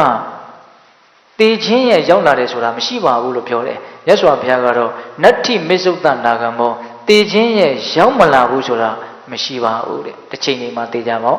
ရောက်လာလိမ့်မယ်ဟုတ်ရဲ့လားအဲ့ဒါပိဿပေါင်းသူတော်ကောင်းတို့မနက်ပြောတာနဲ့ဘုရားပြောတာနဲ့ကအကုန်လုံးဆန်းကျင်နေတယ်ဒီနေရာမှာဦးဇင်းစဉ်းစားမိတာလေးတစ်ခုပြောခြင်းတယ်ပေါ့အဲ့ဒါကဘာလို့ဆိုတော့တရားဓမ္မတို့ရောဥရှင်တို့ရောမနတ်ကြီးကိုအကောင်းမမြင်ဘူးစိတ်တိုင်းလည်းမကြဘူးမျက်နှိုးမှုလည်းမရှိပါဘူးဒါပေမဲ့မနတ်ကိုအကောင်းတာမထင်တာမျက်တာမမျက်နှိုးတာသူပြောတဲ့စကားနဲ့တော့တရားဓမ္မတို့ဥရှင်တို့နေကြထိုင်ကြတာကတော်တော်ကိုညီညွတ်တယ်လို့ဆိုရမလို့ရှိတယ်ဟုတ်လားနော်သူ့ကိုအကောင်းတော့မထင်ဘူးမျက်တော့မမျက်နှိုးဘူးဒါပေမဲ့နေတာထိုင်တာကတော့သူပြောတာနဲ့တော်တော်ကိုညီညွတ်တယ်လို့ဆိုရမလို့ရှိတယ်တခုချင်းစဉ်းစားကြည့်နော်မနက်ကလူတွေရဲ့အသက်ဆိုတာအရှိကြီးလို့ပြောတယ်ခင်ဗျားတို့ကျုပ်တို့ကဘယ်လိုထင်တာတော့အရှိကြီးလို့ထင်တာအသေးချင်းတရားကိုဘယ်လောက်ထိအဝေးကြီးမှပို့ထားတာအဲ့ဒီအချက်ကိုစဉ်းစားကြည့်လေဟုတ်လားအဲ့ဒီအချက်ကိုစဉ်းစားကြည့်တာနဲ့ကိုအရှိကြီးနေရမယ်လို့ထင်နေကြအောင်ဟုတ်လားနောက်မနက်ကဘာပြောတော့သူတော်ကောင်းဆိုတာဒီအသက်ကိုမကဲ့ရဘူးလို့ပြောတာတခါမှတော့ဦးဇင်းတို့ကအသက်ကိုမကဲ့ရဲ့သေမယ်ဆိုတဲ့စကားလေးကြားတာနဲ့ကိုပဲထိတ်လန့်တုန်လှုပ်ပြီးတော့ဖွာဟဲ့လွယ်ပါစေဖဲပါစေဟုတ်လားကြက်သေးမရှိမင်္ဂလာမရှိနားကိုမထောင်ခြင်းတော့ဒီအသက်ကိုအပြစ်ပြောဖို့ဆိုတာဝေလာဝေးဟုတ်လားဘုရားကအသက်ကိုကဲ့ရမယ်လို့ပြောတယ်ခင်ဗျားတို့ကျတို့ကအသက်ကိုမကဲ့ရအသက်ကိုမကဲ့ရတဲ့အပြင်နော်ဘာလုပ်နေကြနော်ငါရဲ့အသက်ဘယ်လောက်ရှိပြီးရွှေရတုငွေရတုဆိုပြီးတော့မွေးနေပွဲတွေဘာတွေလုပ်ပြီးတော့အသက်ကိုချီးမွမ်းပြီးတော့ဂုဏ်ပြုနေကြတာတောင်မရှိဘူးလားနော်မွေးနေ့ကိုအကြောင်းပြုပြီးတော့လှုပ်တာကုသိုလ်ကဟုတ်လားဒါကဥစဉ်က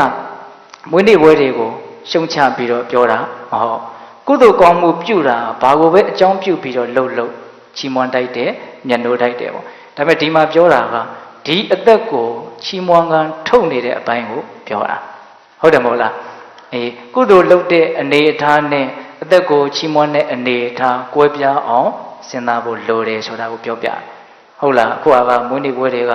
မဟုတ်လဲလှုပ်ဟုတ်လဲလှုပ်နေကြတာဆိုတော့သူများနဲ့သွားပြီးတော့ညှိမှာဆိုးပါတယ်ဟုတ်လားအဲ့ဒါပိဿပေါင်းတော်ကောင်းတို့မွေးနေ့ပွဲတွေကိုရှုံချနေတာမဟုတ်ဒါပေမဲ့အသက်ကိုဂုဏ်ပြုချီးမွမ်းနေတာကတော့နည်းနည်းတော့စဉ်းစားတရားရှိတယ်ဆိုတာကိုပြောပြဟုတ်လားမြတ်စွာဘုရားကအသက်ကိုဘာလုပ်ရမလို့ပြောတာကဲ့ရမလို့ပြောတာဒီအသက်ဟာဘာမှကောင်းခွင့်မရှိဘူးဟုတ်ရလားဒါကြောင့်ပိဿပေါင်းတော်ကောင်းတို့မနဲ့ပြောတာနဲ့တော့တော်တော်ညီတယ်လို့ဆိုရမလို့ရှိတယ်ဆိုတာဒါကိုပြောတာဟောနောက်တစ်ချက်မနက်ကဘဝမှာဘလို့နေတဲ့နယ်လို့အကြံပေးထားနွားလို့တောက်ပြီးတော့ရစ်နေတဲ့ကလေးတယောက်လို့နေရမလို့ပြောတာအဲ့ဒါကတော့ကွတိကိုဝင်နေတယ်လို့ထင်တာဟုတ်တယ်မဟုတ်လားဘဝမှာဘလို့နေနေကြတော့ကိုဟာနဲ့ကိုတော့အဟုတ်ကြီးထင်ပြီးတော့နေနေတာမေမေရောရောပေါ့ပေါ့ဆာဆာတကယ်ကိုမှဖြစ်တယ်လို့နေနေကြတာမြတ်စွာဘုရားဆုံးမထားတဲ့ခေါင်းမီးလောင်တဲ့လူတယောက်လိုနေရမယ်ဆိုတဲ့အဆုံးအမကတော့ဘယ်တော့ခါကာလမှာကိုယ်ဒီမှာပြည့်စုံမလဲဆိုတာတော့မသိနိုင်သေးဘူးလောလောဆယ်တော့ဘလို့နေနေကြတော့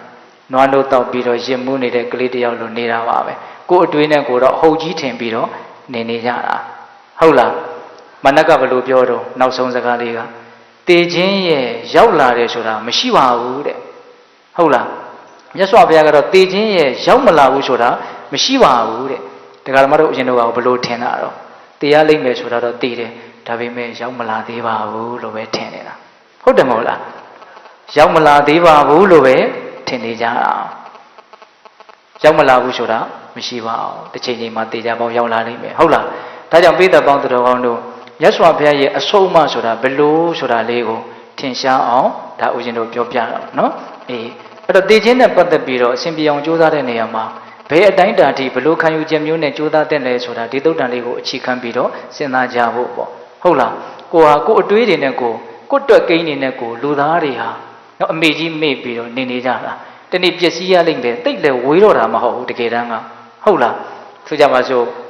ဦးဇင်းတို့ဆိုရင်ဒါအသက်44နှစ်သက်တမ်းအရာနေရမှဘလောက်ကြာမလဲနေခဲ့တဲ့အနေအထားကိုပြန်ကြည့်လိုက်ကြာခဲ့တယ်လို့မထင်ဟုတ်လားနောက်လည်းဒီလိုနဲ့ဒါတရွေ့ရွေ့နဲ့သွားမှာပဲဟုတ်လားဒါကြောင့်နွားနို့တောက်ပြီးတော့ရစ်နေတဲ့ကလေးတယောက်လိုတော့မနေသင့်တာအမှန်ပဲပေါ့ကိုမြတ်စွာဘုရားလက်ထက်ကကုံတယ်ကြီးတယောက်အကြောင်းပြောအောင်မယ်လူတိုင်းတော့ကြားဘူးတယ်လို့ထင်ပါတယ်နော်စက်ပြီးတော့ပြောရအောင်မယ်ပေါ့ဟုတ်လားအဲ့ဒီကုံတယ်ကြီးကသူကဗာရာဏသီမှာနေတာနော်သူကတော်တော်ချမ်းသာပါတယ်အဝတ်အထည်တွေရောင်းတာအဲ့ဒီကုံတယ်ကြီးကအဲ့ဒါဒီနေ့တော့လေပေါင်း900လောက်နဲ့အဝတ်ထည်တွေတင်ပြီးတော့တာဝတိဘက်ကိုလမ်းပြီးတော့သူအလုလာလုတာပေါ့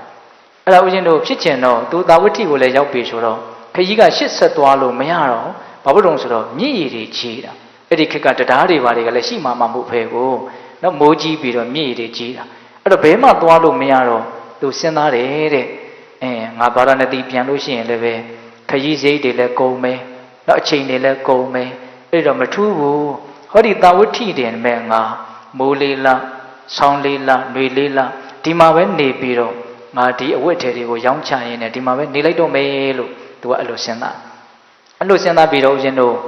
အရေးကောင်းတဲ့သစ်ပင်ကြီးတွေမှာလှဲကြီးတွေဝိုင်းပြီးတော့အဲ့ဒီတင်ရောင်းချပြီးတော့သူနေတာသူရဲ့စိတ်ကိုက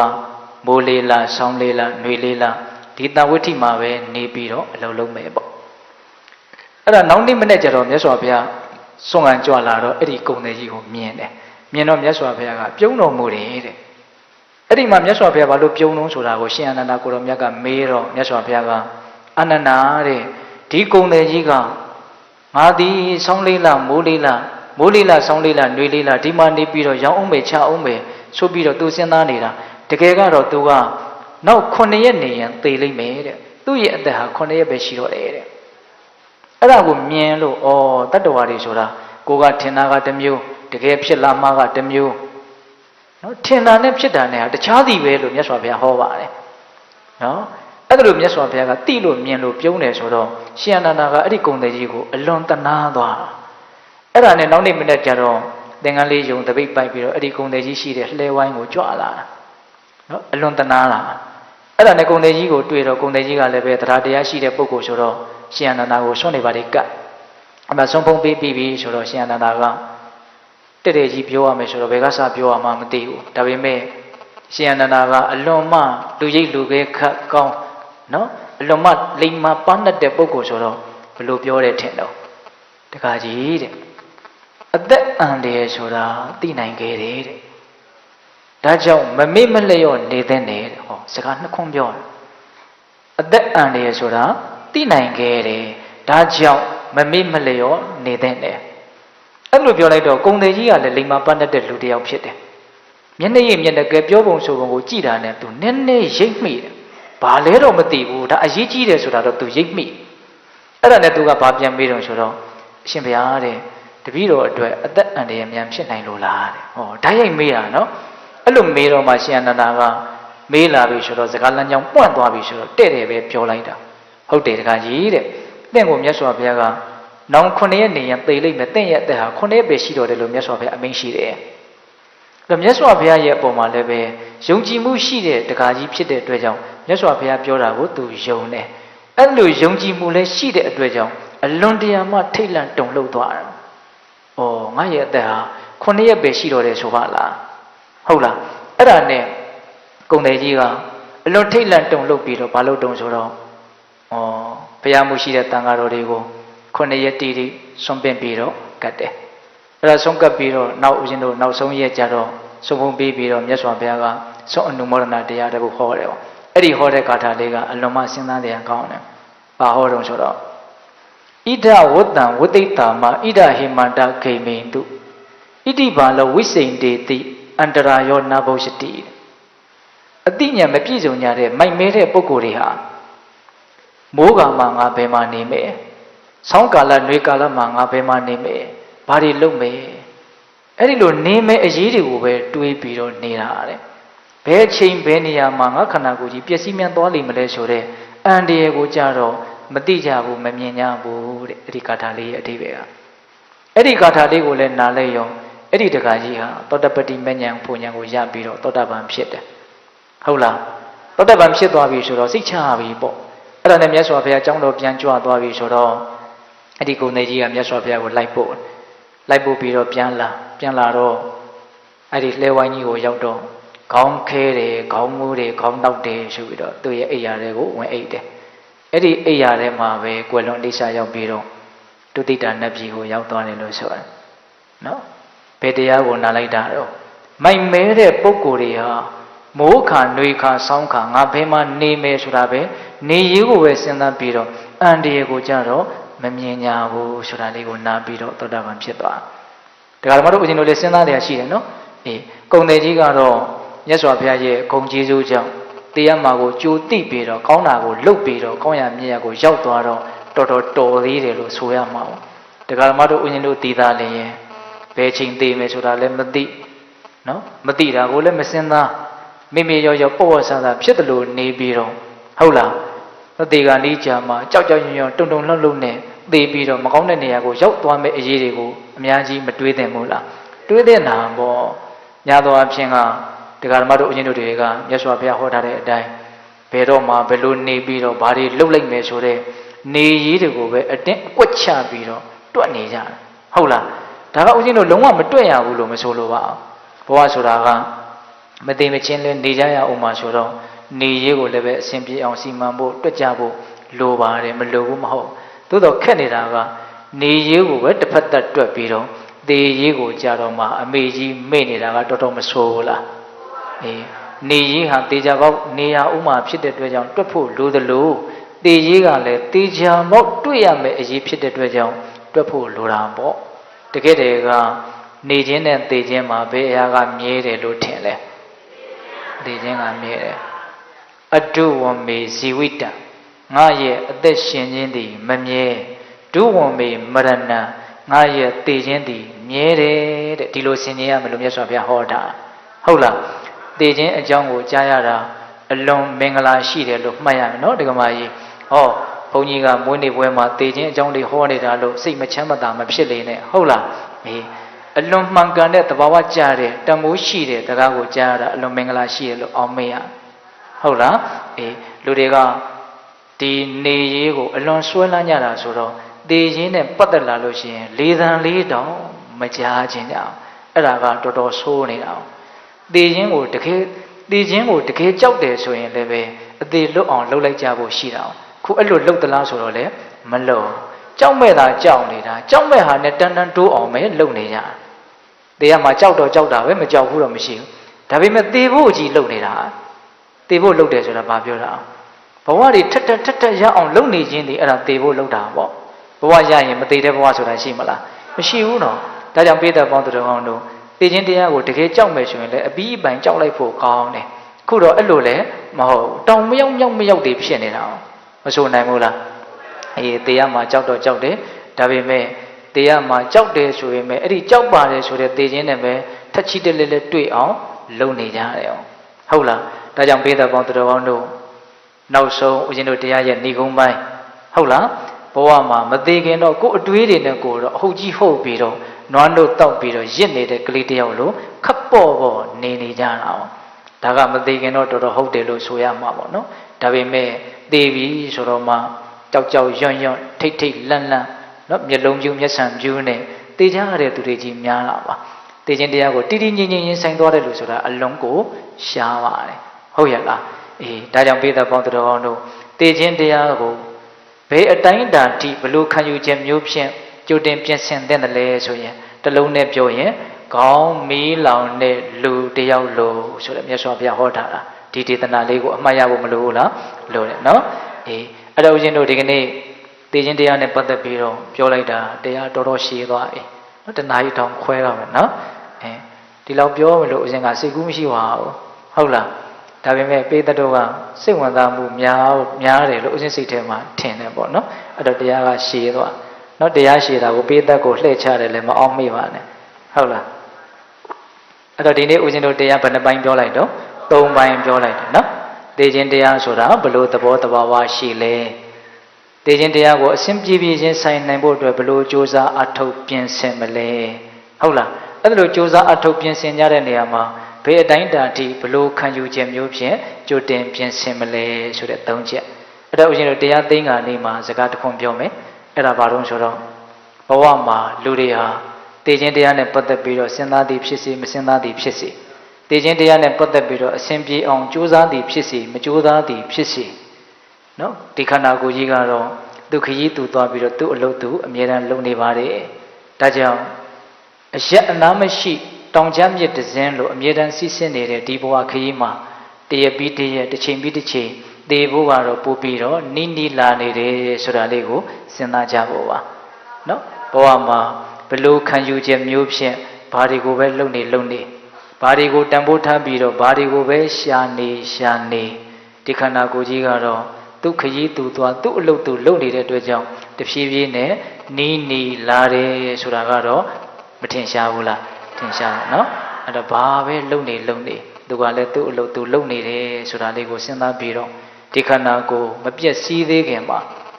ကတ္တဗံကုသလံကောင်းမှုကိုပြုဖို့စိတ္တဗံပြမရှိယံမြတ်သောအကျင့်ကိုကျင့်သုံးဖို့အလုံးအရေးကြီးတယ်ဆိုတာလေးကိုလိုရင်းကြမှတ်သားပြီးတော့ပေတပေါင်းသူတော်ကောင်းတို့သည်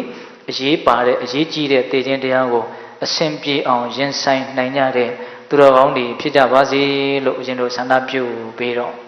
မေတ္တာပို့ရင်းဖြင့်နော်ရှောင်လွှဲ၍မရသောအရာဆိုတဲ့တရားကို